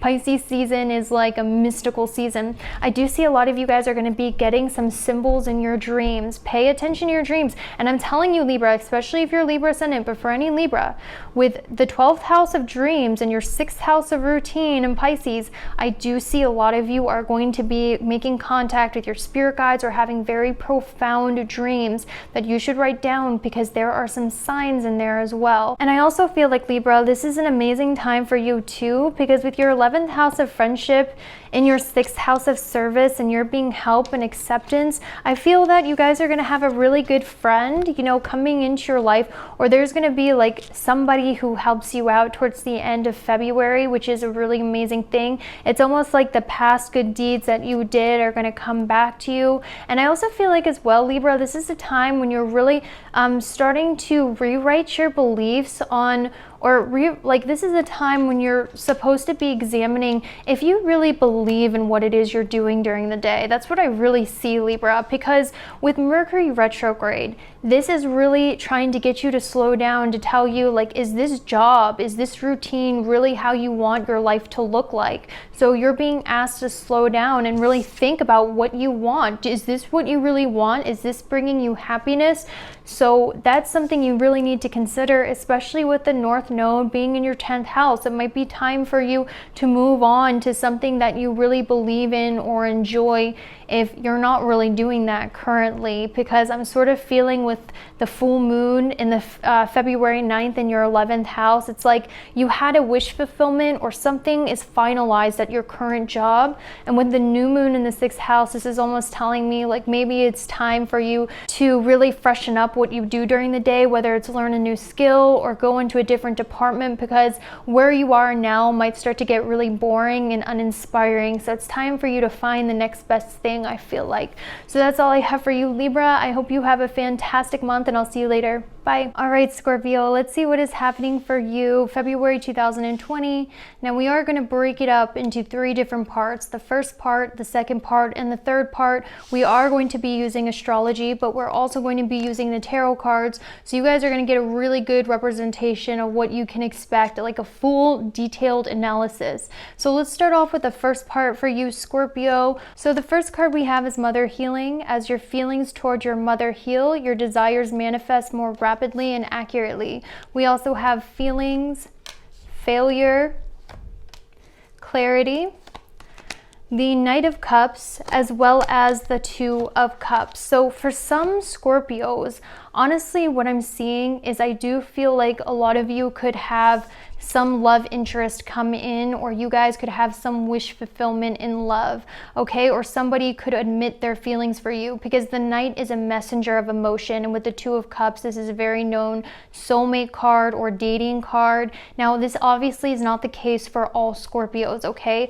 But for the majority of you, because Venus, which is your 7th house of partnership, and your 12th house of Libra is going to be in your 5th house. Venus is going to be in your 5th house, is what I meant to say. This normally means this is a time when you guys will have love offers, or you guys will have a love interest, or this is a time when love becomes very important to you, or you strengthen your relationship with someone you are currently seeing, or someone comes in with a romantic offer, okay? But the thing about this, Scorpio, I do want to tell you, because it's like the Knight of Cups and the Two of Cups, this is all about emotion. So whether or not this is a stable thing, a lasting thing, I don't know. I am going to do a love reading later on, but just keep that in mind. So, and I'm not trying to be a negative Nancy. I just want to warn you so you don't like put all your eggs in one basket. Realize that the Venus in the 5th house transit is a time when it's love and romance. It's not necessarily like committed forever love and romance. And I just want to warn you, so in case it is like that, you have your heart, you know, protected. you know, for now. It doesn't mean it has to be like that for all of you, but I do see it's a very true and beautiful thing. Now, for some Scorpios, what I do see, if it's not that, I do see a lot of you guys are going to be feeling a lot more sympathetic with feelings. You guys are going to be feeling a lot more emotional than normal in the first part of February. I definitely see that. And that's because Venus, your relationship ruler, is going to be in the 5th house of love and romance, and it's also going to be in a water sign, so everyone is going to be feeling more touchy-feely, and I definitely see that for you, Scorpio. You're definitely going to be in the feels in regards to love, and I also feel like as well a lot of you are going to be a lot more emotional than normal, so that's something you should expect. Now, with mother healing and failure, this is actually going along perfectly with what's going on astrologically. So first of all, your sun in the beginning of February is going to be in the 4th house. Now, the reason why this is not a good placement is because the sun rules your 10th house ruler. So for a lot of you, Scorpio, because it's in opposition and it's in your 4th house, this means a lot of you guys could have experienced some setback in regards to your work, in regards to your job. Maybe some of you got scolded at by your boss. Maybe there was like, you had to choose between work and home. You had to choose between whether your home life was more important or your work life was more important. Or maybe this could also mean as well, a lot of you could be thinking about whether or not what you do during the day is really what's close to your heart or what you like. There's just some sort of dissatisfaction at work because it's either negatively impacting you or negatively impacting others, or there's some sort of setback or failure at work. And I want you to know, Scorpio, especially Scorpio risings who are experiencing this, it's completely normal. It's just the transit, okay? This is something that will pass, and later on in February it will pass, but I really feel like it's helping you get clarity on what is truly important to you. Is your job more important to you, or are your relationships more important to you? Is what you are doing something that you're really passionate about and makes you feel good, or is it not? These are all questions that are going to be coming up in the beginning of February for you. And because the sun is going to be in your 4th house, Scorpio, in the beginning of February, the 4th house represents home and family and your mother. So because the sun, which is your focus, is going to be in the 4th house, I do see with mother healing, a lot of you guys are going to reconnect with some sort of important female in your family, or reconnect with your home, or feel a lot closer to your mother or your family or females around you. They could be giving you a lot of support right now. So let's go ahead and move on to what the middle of February is going to bring to you. So the first card that we have for the middle of February is going to be hardship, humor. I choose to focus on the lighter side of life. Self-forgiveness. I let go of old guilt and remember that you are God's perfect child. We also have spiritual awakening.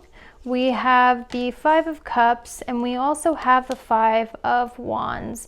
Okay, so Scorpio, I do want to tell you this does sound like not the best horoscope, and I get that, but feel free to listen to your other signs as well, because your sun and moon are going to apply too. So, you know, everybody is going to have a little bit of a downswing in February, because first of all, it's Mercury retrograde, and Mercury retrograde messes up everyone's life, okay? But I do want to warn you about this. I do see, Scorpio, that towards the middle of the month, there is going to be some disagreements or some emotional letdowns, because Venus is then going to transition into Aries in your 6th house February 7th. So around February 7th, there is going to be some sort of disagreements in your relationship, some sort of conflict, because the 5 of Wands does represent conflict, and the 5 of Cups represents being like emotionally hurt from this conflict. Now, when Venus is in the 6th house, especially when it is in Aries, it really causes, I mean, I'm born with Venus in the 6th house, Scorpio, so I really know how this is. You're going to have issues with women. Relationships are going to bring you a lot of conflict, and because the 6th house ruler is Aries and Mars rules Aries, and that is going to be in your 2nd house of how you value yourself, this, Scorpio, is really going to test you on how much you value yourself. So it's really going to be like a test of self-worth on how you handle this. So this is really saying, like, Hey, be really easy on yourself in the middle of February, guys. Be very easy on yourself, because I want you to know these failures that you might be experiencing is actually like a part of like your spiritual awakening. And I know that sounds really annoying. Trust me, I get it. But February is Pisces season, which means everyone is going to be going through spiritual awakenings. It means you become closer to the other side. It's a mystical season where we become more in touch with our spirituality.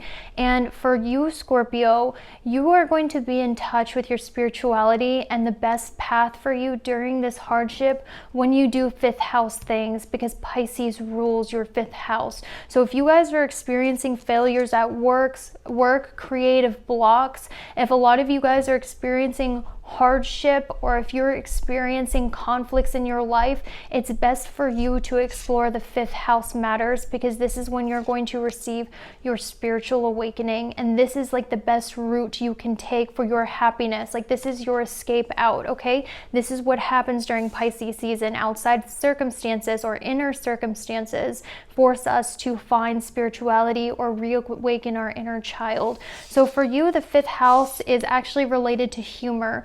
So Scorpio, you're really going to escape from these conflicts if you go and have fun.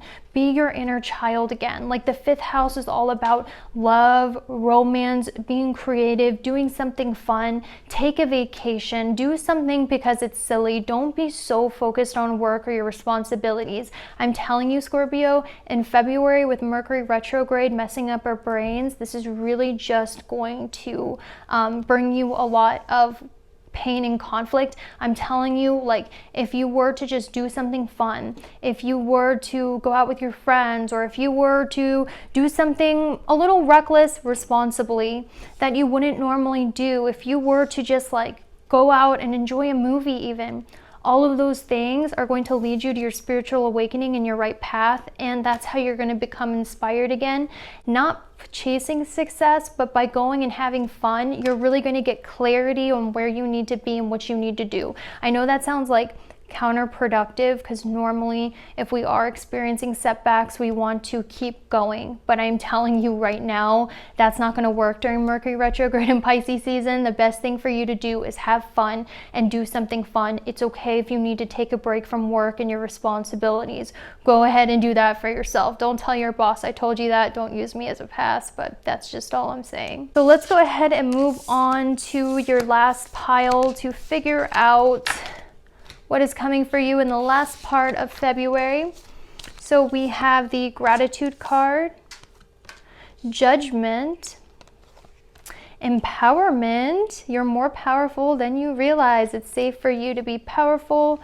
Fertility, the Knight of Wands, and the Ace of Wands. Okay, so Scorpio, the last part of February really starts to look up for you. I mean, Mercury retrograde for you, Scorpio, really isn't hitting you as bad as the others. That's what I will say. With the Knight of Wands and the Ace of Wands, this really tells me that for those of you who go out and have fun and let yourself have a little bit of a break, a lot of you are going to get, with fertility and the Ace of Wands, a new idea that's really going to lead to success. So if you guys have your own business, or if you guys have felt really bored or stuck in life, if you guys have felt like the world keeps kicking you in the stomach, a lot of you at the end of February are going to have a beautiful new idea, a new thing, or a new person that you are really passionate about. And I also see as well with the Knight of Wands and the Ace of Wands and fertility, I don't know guys, a lot of you guys you might find like someone that you have a really great sexual connection with. I got to keep it PG-13 on YouTube, but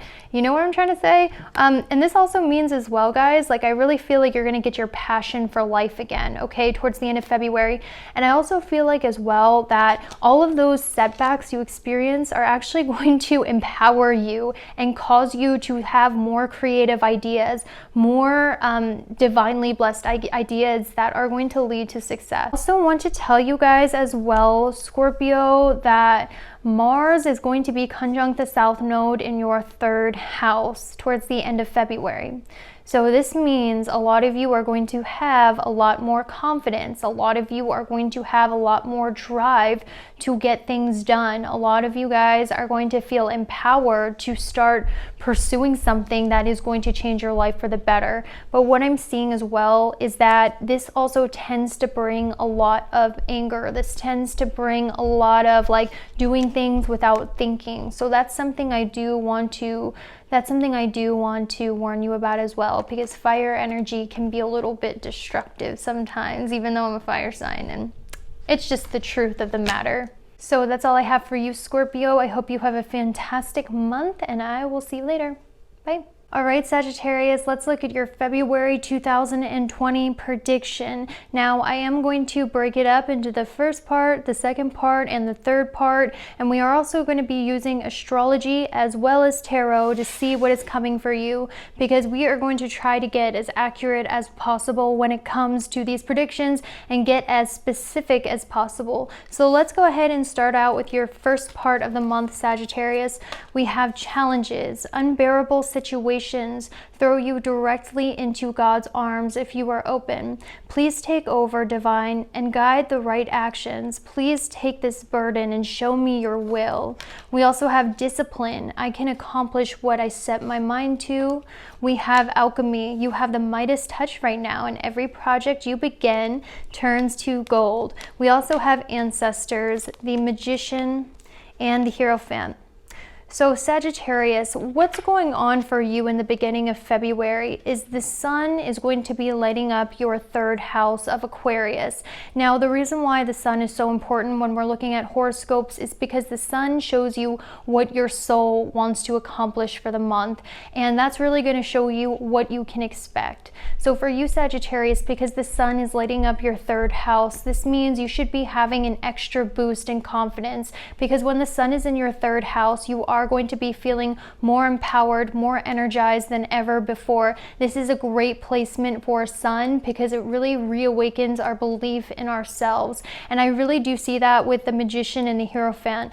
Both of these cards talk about believing in yourself, really believing in who you are and what you are doing. So the first part of February looks really amazing for you. Now, what I do see, however, is you do have Mars in your first house in the beginning of February. And with Mars in your first house, this normally means that some challenges do come up for you.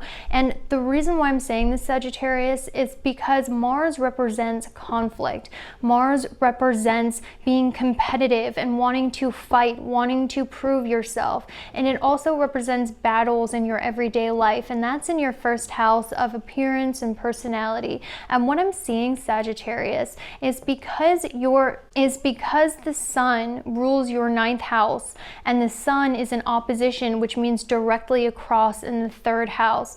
This means your belief in yourself might have been challenged towards the end of January or beginning of February by other people. Because what I'm seeing, Sagittarius, is because Uranus is in your sixth house and it's making unhealthy aspects to the sun in your third. This means that you might have noticed that your ego was being challenged by enemies, or you might have noticed there was some conflict or challenges at work or with people at work. You might have also noticed as well there were some setbacks with other people, because that was really trying to get you to become disciplined. That's what your soul was trying to do in January, beginning of February, is to have belief in yourself. You needed something to motivate you in order for you to level up, pretty much. And that's what I'm seeing, Sagittarius. So I do see like a lot of people might have been against you. You could have made some enemies. A lot of people or at your work or school could have really pushed you to start believing in yourself, and kind of, I'm almost getting like the vibe like it really pushed you to do better because you had something to prove, or it really pushed you to start like standing up for yourself and believing in yourself. And because of that, with the alchemy card, I see a lot of you in the beginning of February are going to be very productive, or some work that you did is really going to manifest as material blessings or some kind of blessing for you in the beginning of February. But anyway, Sagittarius, what you can expect in the first month is you are going to become a lot more disciplined. You guys are going to manifest some sort of material success due to this disciplined nature that you have, and because of these challenges you will be successful in the beginning of February. Now let's go ahead and look at the middle of February for you. So we have creative blocks. If you are an artist of any kind, you can offer all work to the divine, making it God's alone. I offer this for the highest good to benefit the planet. Release me from my blocks and restrictions. May this serve all who need. Love, I commit to the practice of seeing the good in all things. A new dawn, the worst is now behind you, and positive new experiences are on the horizon. Dreams, like I was telling you guys, you are really in touch right now with some sort of spirit guide, or you're having crazy freaking dreams in February. Pay attention to those dreams. You guys aren't the only one. Everyone is going to be having this, but you specifically. We also have the Eight of Swords and the Four of Swords. Okay. So Sagittarius, I'm not going to lie to you. The middle of February is going to be a little bit challenging. And the reason why that is because your 10th house ruler, which is Mercury, because Virgo's in your 10th house, is going to be opposition in your 4th house in Pisces, which means Sagittarius, a lot of you guys are not going to be feeling as motivated as you normally are. You guys might be very confused about your job, or very confused about where your future is going to go, because with the Eight of Swords and the Four of Swords, this talks about confusion. This also talks about having lower energy levels as well, and this is completely normal, Sagittarius, because the sun is going to be moving into your 4th house. Okay, so when the sun is in your 4th house, normally this is a time when you feel more introverted. You need to be secluded. Your energy levels drop. Okay, and also with Mercury retrograde, this really messes up our communication, our thought process, our energy levels, and it just sort of makes it harder for us to focus. Okay, this is also going to be a time, Sagittarius, when, because Mercury rules your 10th house of career and your 7th house of partnerships, this is really going to be a time during this Mercury retrograde where you really have to reevaluate how you feel about your work, your partnerships, how you even feel about the person you put out into the world. So this is going to be a confusing time for you, because with the new dawn, I really feel like this is time for you to reinvent yourself, reinvent your life in a way that is more suited for, is more exciting and more enjoyable, and is more in alignment with what you want. Mercury retrograde is not the time for action. It's the time when we're really meant to go inward and figure out if this is the life we really want. So you guys might have some sort of confusion in your work or your relationships. I'm also seeing too that a lot of you guys might just feel like you can't get anything done. That's completely normal with your transits. Don't worry about it. This might also be a time when you have issues, like you have creative blocks. That's okay. What you're meant to do in order to escape this Mercury retrograde, because you have Pisces in the 4th house, this is really telling me a lot of you guys just need to find what you love. So if you're having creative blocks, if you are not able to focus, do not try to push forward. I used to try to do that. It just leads to work that you're not proud of. This is really the time for you to go inward and figure out, what do you love? What do you love doing? And also, what do you love unconditionally, or who do you love unconditionally? Some of you Sagittariuses might not even know what you really love doing, because Neptune is squaring your 1st house. So a lot of Sagittariuses, you're just doing things because it makes you money, or because it brings you security, or because of this or because of that, not because you actually love the person, or not because you actually love doing it. So this is a time when you're really being forced to slow down and find what you love, because a lot of you guys don't even know what you love doing anymore. You're just doing things or being with people as a means to an end, and that's not cool anymore. So the universe is really pushing you to find what you love, find what makes you feel good. You have the North Node in your 8th house, which means it's hard for you to, with Cancer in the 8th house, to find what really brings you satisfaction. This is the time for you to do that. So a lot of you with Venus in the 5th house towards the middle of February, you might be tempted to try to fill up your life with meaningless relationships, or you might be tempted to fill up your life with things that are meaningless you know, you might be tempted to fill up your life, you know, with like too much drinking or going out and partying, or people who make you feel good about yourself, even though you know they're not people that really are deserving of your love and affection, or long term, or someone who even has the potential for long term. Pretty much when Venus is in Aries, this really just makes it so that we try to fill up our life with things that are fast and easy, but not necessarily good for us. And Sagittarius, there might be that temptation in the middle of February to do that, but do not fall for that temptation. You are really going to find your happiness, your spirituality when you interact with people that you love unconditionally, or when you do things that you really love and speaks to you on a soul level. Shallow relationships that might come back, shallow things that you only do because it makes you feel good about yourself, even though it's not healthy. All of those things you feel tempted to do, try not to go for them. Okay, so let's go ahead and move on to what the last part of February has in store for you, Sagittarius. So we have the card of confidence, adversity, music for manifesting, empowerment. We have the Ace of Swords, and we also have the Page of Cups. So Sagittarius, towards the end of February, this is actually looking really good. I see that a lot of you guys who have went through, you know, some sort of challenges, mainly I feel like it's inner challenges, Sagittarius, not really outward challenges where you're having trouble feeling satisfied or trouble like being creative or having fun. I see a lot of you through that challenge are going to gain a lot of confidence and empowerment in yourself. 100%. I see that this Mercury retrograde, by the end of February, you are going to know who you are and what makes you feel good, and you're finally going to get clarity on what it is you want. You're finally going to get clarity on who it is you are, what it is you want. So even though it's going to be a challenge, this is really going to bring you like the answers you've been looking for, because I see, Sagittarius, a lot of you are just really confused. With the end of February, you're no longer going to be confused. And I also see at the end of February, with the Ace of Swords and the Page of Cups, a lot of you guys are, like towards the end of February, are going to be hearing from someone. You're going to get an important message. You're going to hear from a friend you haven't heard from, or some of you, Sagittarius, could get some sort of message from a potential love interest, okay? The Pages talk about messages. The Ace of Swords talk about communication.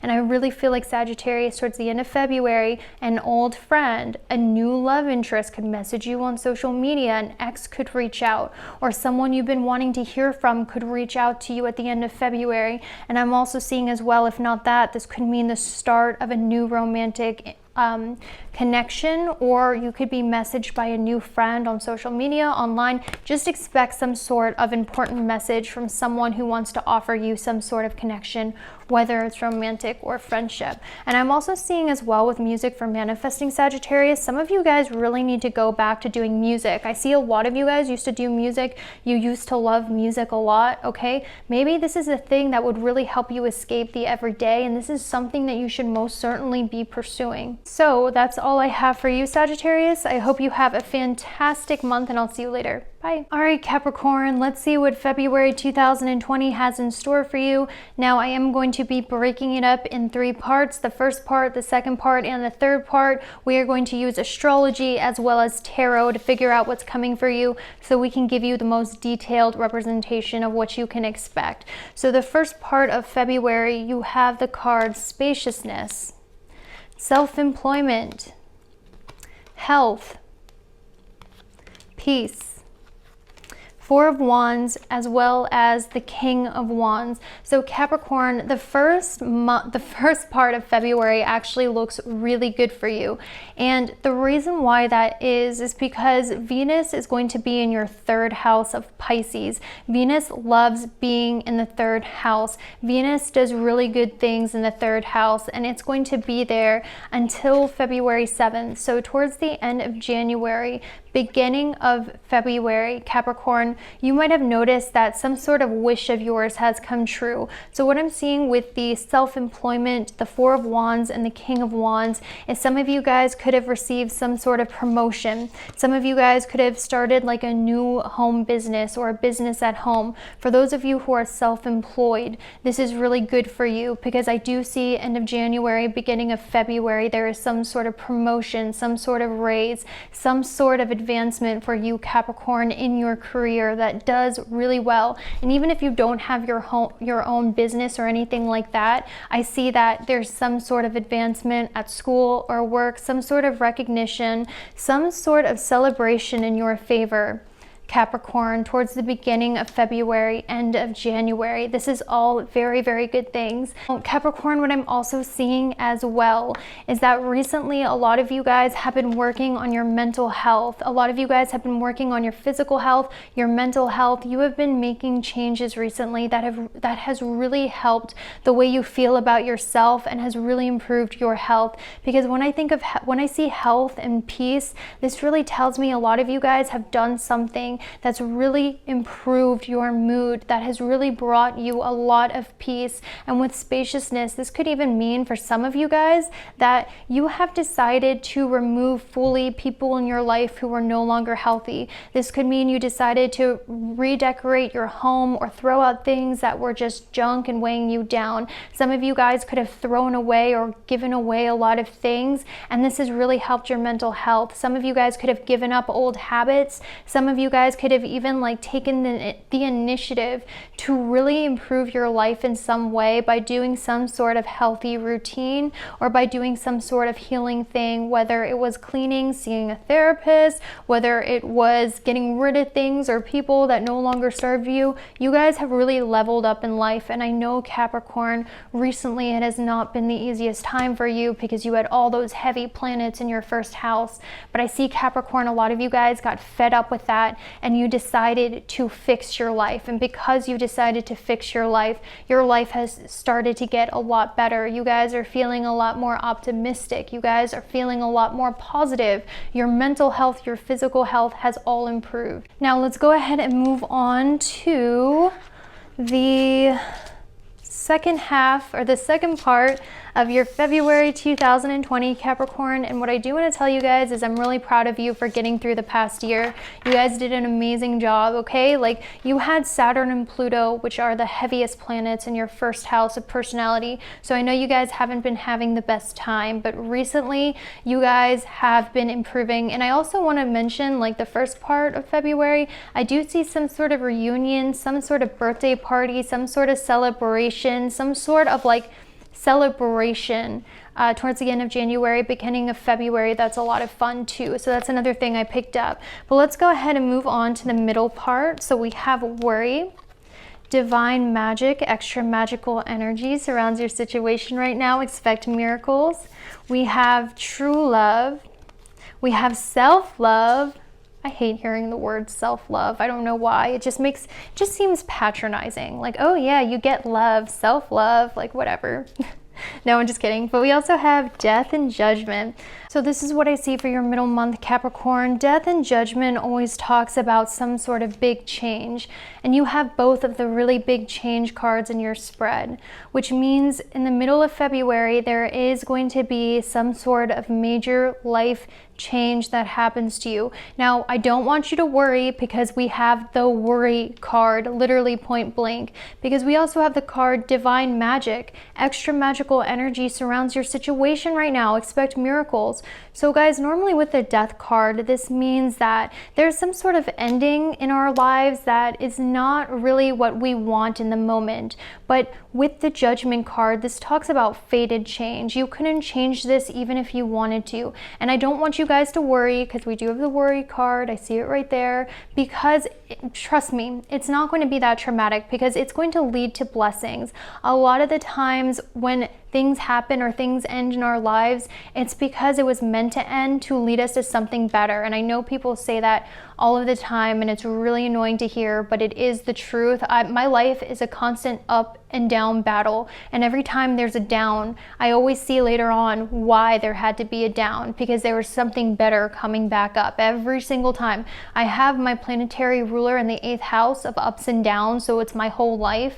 So I'm telling you guys, like, you will be okay. Like, there's a blessing coming with divine magic. You just have to trust in like a higher order of things.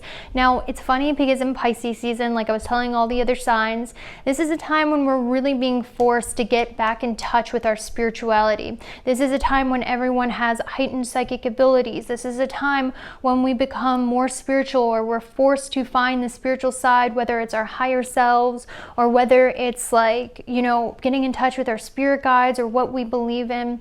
And for you Pisces, and for you Capricorn, you have Pisces in the 3rd house, which means in order for you to really find spirituality, you have to go through some sort of change in your life. You have to go through some sort of like perception change pretty much. But I also see as well for some Capricorns who it's not a Capricorn rising, it could be a Capricorn sun or moon.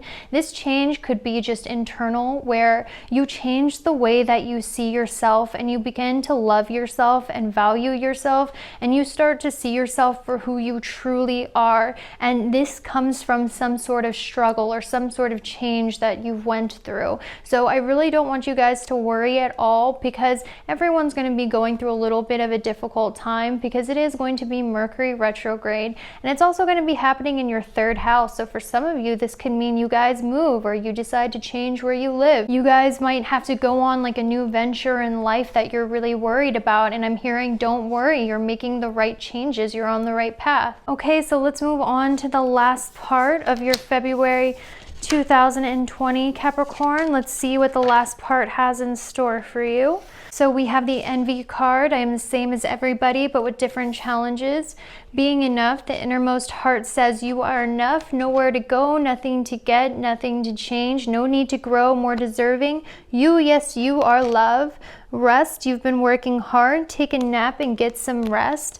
We have the Learning card, and we also have the Wheel of Fortune and the 5 of Pentacles. So Capricorn, I do want to let you know your fortune is going to change. In February, you might feel a little down in the outs about, first of all, I feel like a lot of you guys might be doubting your own talents or doubting your own worth, or you guys could be like wanting to push yourself, but you don't seem to have enough energy or something of that nature, Capricorn.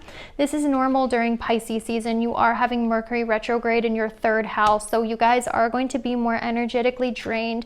If you want to listen to your sun and moon signs too, those might give you a better horoscope, but I want to be honest with you, Capricorn, February is going to be challenging for you. I'm not going to lie, and it's mainly just because I really feel like it's more of an internal battle. Some of you guys could be comparing yourself to other people with this Envy card. A lot of you might feel like you're nothing compared to others, or you might be comparing yourself to someone else, or someone else might have you feeling valueless. And I want you to know, Capricorn, that is not the case at all, because after February, when Venus goes into your 5th house, you guys will be able to see your talents again, okay? Because you do have Neptune in the 3rd house, which means, Capricorn, you are really not able to think correctly, see people correctly, or see yourself correctly. I want you to know this is all an internal thing that you're going through. You might want to compare yourself to others. You might be like, oh, are my talents even talents? Am I even good enough? Yes, you are. Yes, you are. This is all internal. You guys just need to get some rest.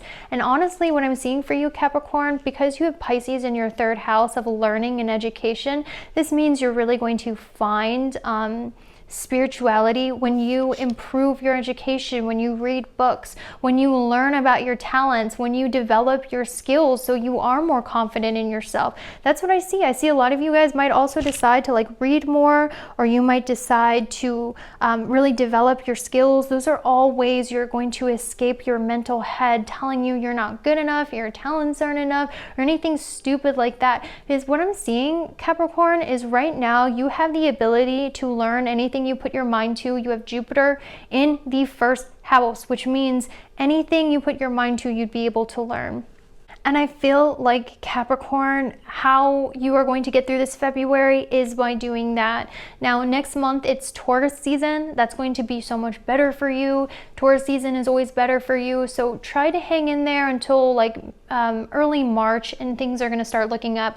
Everyone is going to be going through this. Okay, just take it easy on yourself. Really like allow yourself to rest, and don't let this Neptune in the 3rd house keep you from seeing how amazing you are. So be sure to check out your other signs, Capricorn, because I know it started off great, but then it went a little and I hate when Mercury retrograde happens, because during Pisces season, it's not a time of action, but I'll see you guys later. All right, Aquarius, let's see what's coming for you, February 2020. Now, I am going to break it up in 3 parts, beginning, middle, and end, and I'm also going to use tarot as well as astrology so we can get a good representation of what you can expect in February. We're going to make sure it's very detailed for you, because I know it was your birthday season and still is.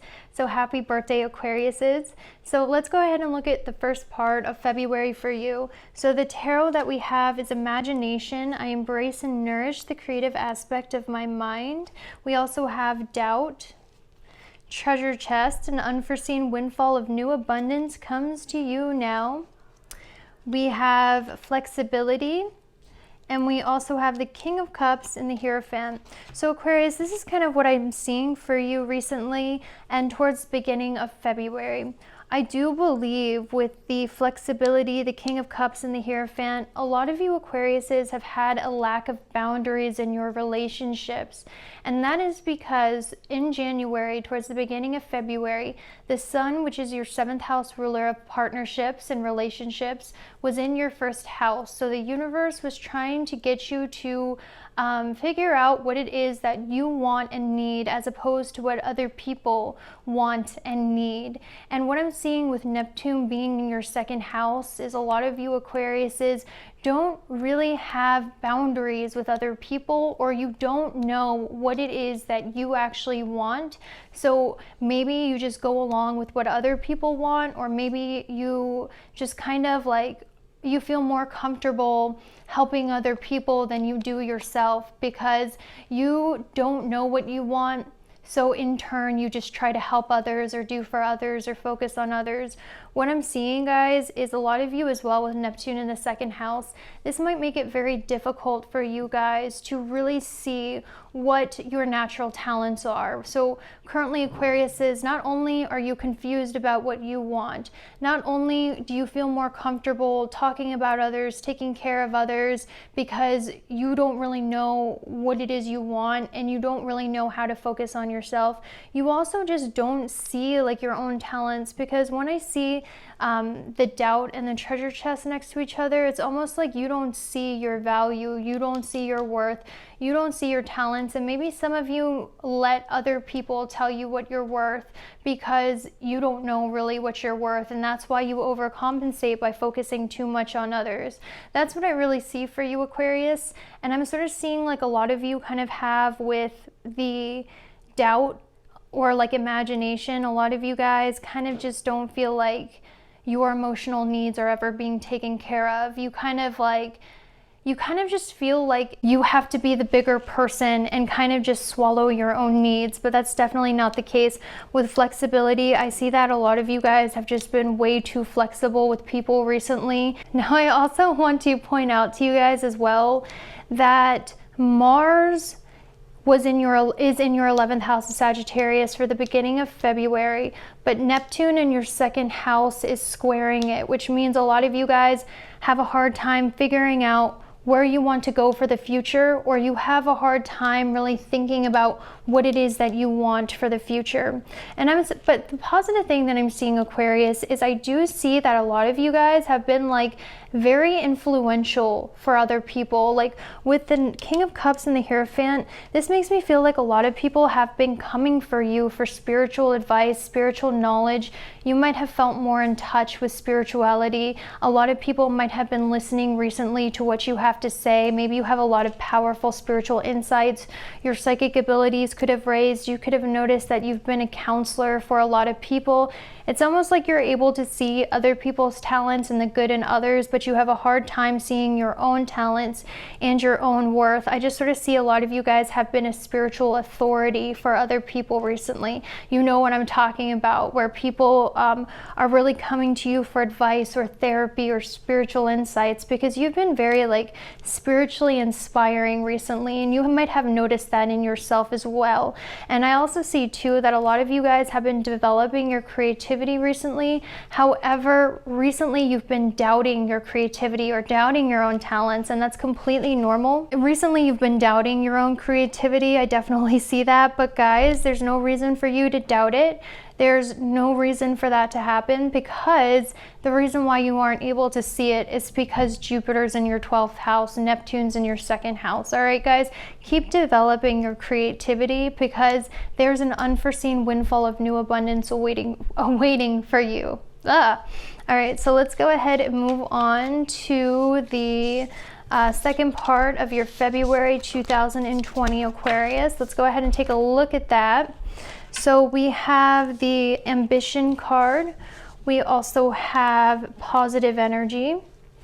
We have the Pride card, the Purification card, Clear Quartz, the Sun, and the Ace of Wands. So Aquarius, the middle part of February looks very, very good for you. What I'm seeing, Aquarius, with the Sun and the Ace of Wands is towards the middle of February, you guys are definitely going to try something new, go somewhere new, do something new that you have never done before. That's going to bring you a lot of healing energy. For a lot of you guys, when I see the Positive Energy, Clear Quartz, Purification, the Sun, and the Ace of Wands, this makes me feel like a lot of you guys could take a fun trip in the middle of February, or a lot of you guys could do something new that really lets you recharge, that's very enjoyable, okay?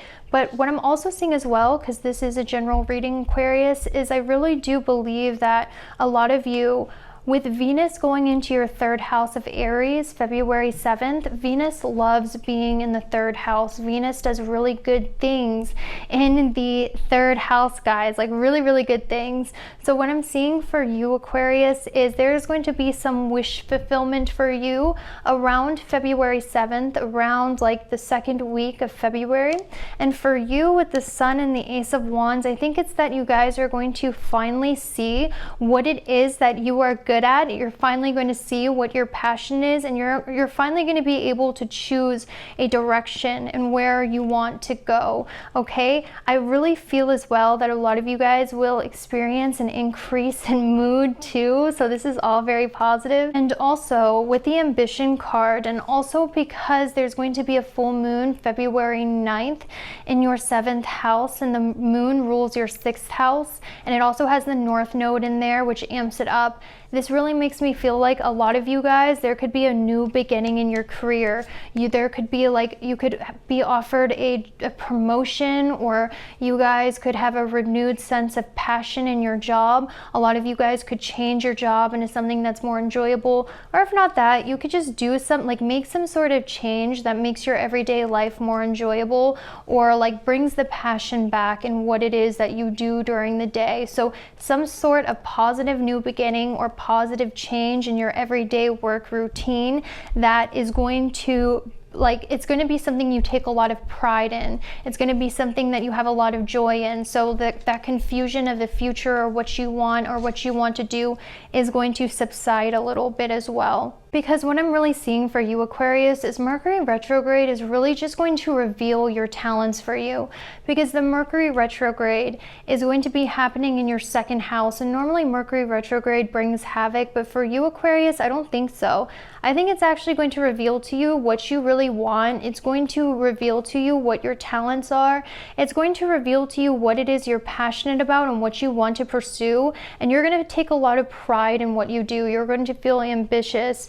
And I also feel like too, like for some of you, because this is a general reading, with the full moon in the 7th house, new moon in the 2nd house, I don't know, it could mean like a lot of you guys could meet someone new that you're really passionate about as well. It really could be a bunch of different things, but I'm really sensing it's more like finally knowing what your talents are, finally seeing what you want for the future, having a new opportunity, a better opportunity in regards to work, and finally like being confident in your own talents and knowing what those are. So I'm gonna go ahead and move on to the last part of your February 2020.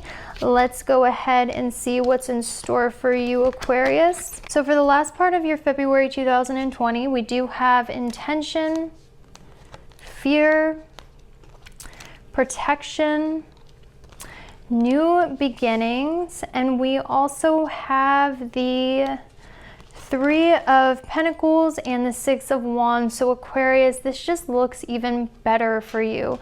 This looks even better. So with the new beginnings and the Three of Pentacles and the Six of Wands, I definitely feel like there's going to be a new beginning at work, a new beginning at your job. There's going to be some sort of victory at work or at school, especially since the sun, which rules your 7th house, is going to be in your 2nd house. I really do feel like a lot of you are going to be recognized for some sort of talent. This definitely means some sort of victory at work or at school or on a project that you are working on. There's going to be a popularity amongst your peer group. There's going to be some sort of victory or success. You're going to win something at school, at work, or at work. You are going to be recognized at school or at work. And for a lot of you guys, some of you could notice like an increase in popularity. A lot of people could be taking notice to you. And I also feel like as well though, guys, like even though this is really positive, like I do see some sort of success in your professional life. Like this normally means like recognition, success, being noticed for your talents, being a leader amongst your group, like some sort of work or school victory. With the fear and protection, I do sense, Aquarius, a lot of you guys have a lot of fears recently, and that is because you are going to have Mars South Node in your 12th house conjunct at the end of February. So this is going to bring a lot of irrational fears. This is going to bring a lot of anxiety. A lot of you guys could be struggling with anxiety about your security, or a lot of you guys could be struggling with anxiety about doing something new. There's just a lot of fear, maybe a fear of new beginnings, Aquarius. I want you to know this is all in your head, okay? Intention says, intention is simply allowing the will and the mind to align and move in harmony. May I always focus on the highest. My intention is best. All God's wishes for me come true. So guys, like I really feel like what you need to do is like obviously address your fears, but do know your 12th house is being lit up. Instead of being run on fear, try to just go for what it is you're passionate about and what you love doing. You guys are going to be successful. If you guys are worried about that, if you guys are worried about something, just know that this fear isn't here to ruin your life, this anxiety.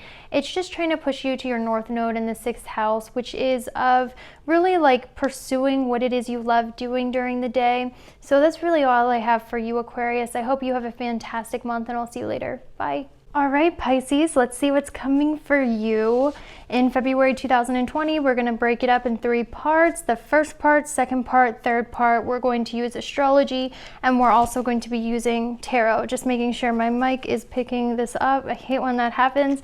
And I also recorded this in 2 separate days to make sure you guys weren't last, and I was tired by the time I got to you. So yeah, I'm really excited to do this. So let's go to the first part. The first part of February, we have health, perseverance, friendship, make a date for a play day with one or more friends, healing. We also have the Lovers, and we have the 3 of Cups. So Pisces, pretty much what I see is the first week of February, maybe towards the end of January as well, you are definitely going to be reunited with some sort of friend. You guys might heal an old friendship that was kind of drifting apart, or you guys could hear from a friend that you haven't heard from in a while. There's definitely going to be some sort of reunion, some sort of socialization you do at the end of January, beginning of February. And that is because for you Pisces, the sun was in Aquarius in your 12th house.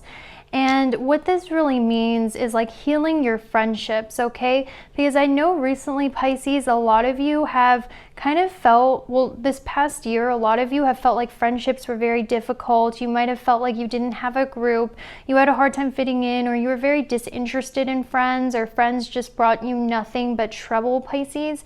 But what I'm seeing is that with the Three of Cups and friendship and the Lovers, you are that's definitely going to change end of January, beginning of February, and you are going to be reunited with some sort of friend, or you're going to make a new friend, or there's going to be like finally a resurgence in your social life. Okay, that's what I really feel like. And I also feel like as well, Pisces, the beginning of February is really a time for you to heal, because we have health and healing twice. And I feel like with the Perseverance card, Pisces, a lot of you guys recently have been working so hard that you've been neglecting yourself. Or a lot of you guys, just for like the past 6 months, a lot of you guys have been like on the grind so hard, or you've been doing a lot. You haven't been spending enough time focusing on yourself. And with Sun being in the 6th house, Pisces, this is a time when you are going to feel very like drained or more tired than normal. Please listen to your body, because your body is trying to tell you you need a rest. And also the Sun rules your 6th house of health and routine, and it's in the 12th house. So this really means a lot of you guys, you might be healing yourself with like some sort of physical workout, some sort of yoga, something you do that allows you to have a lot of fun while you're being active. But that's all things I see that you're being called to do right now. But I just really feel like it's time for you guys to take a break and really just like have fun with some friends. And I really just believe, Pisces, this is the time, beginning of February, when you are finally going to connect with people on a real level. Because the Lovers talks about like a soulmate, the Three of Cups talks about friendship, soulmates. It could be romantic, but honestly what I'm really seeing is like a friend group, or like people that you really relate to, that you know, it's really healing to be around. Maybe they help you improve your health or something of that nature, Pisces. But let's go ahead and move on to the second part of February 2020. Let's go ahead and see. And I know this has been challenging for you recently, Pisces, because the South Node has been in your 11th house, which makes it really difficult for you to have friends or anything like that. But that's finally going to be lifted. So we have Make a Wish, Trust, Courage, Source, the Six of Wands, and the Knight of Wands. Okay, Pisces, so this month just keeps looking better and better for you, honestly, because you have Make a Wish, you also have Source, and you have the Knight of Wands and the Six of Wands, which talks about successful manifestation. I just sort of see this, Pisces, as right now you can have whatever it is that you want to create in your life. And the reason why that is because you have Jupiter in the 11th house, which rules you and your career, your 1st house and your 10th house of career. That's in your 11th house of wishes coming true, Pisces. And what I'm seeing by this is definitely a time when you can literally manifest whatever it is that you want. Because what I'm seeing, guys, is you are going to have Venus in your 2nd house in the middle of February of Aries.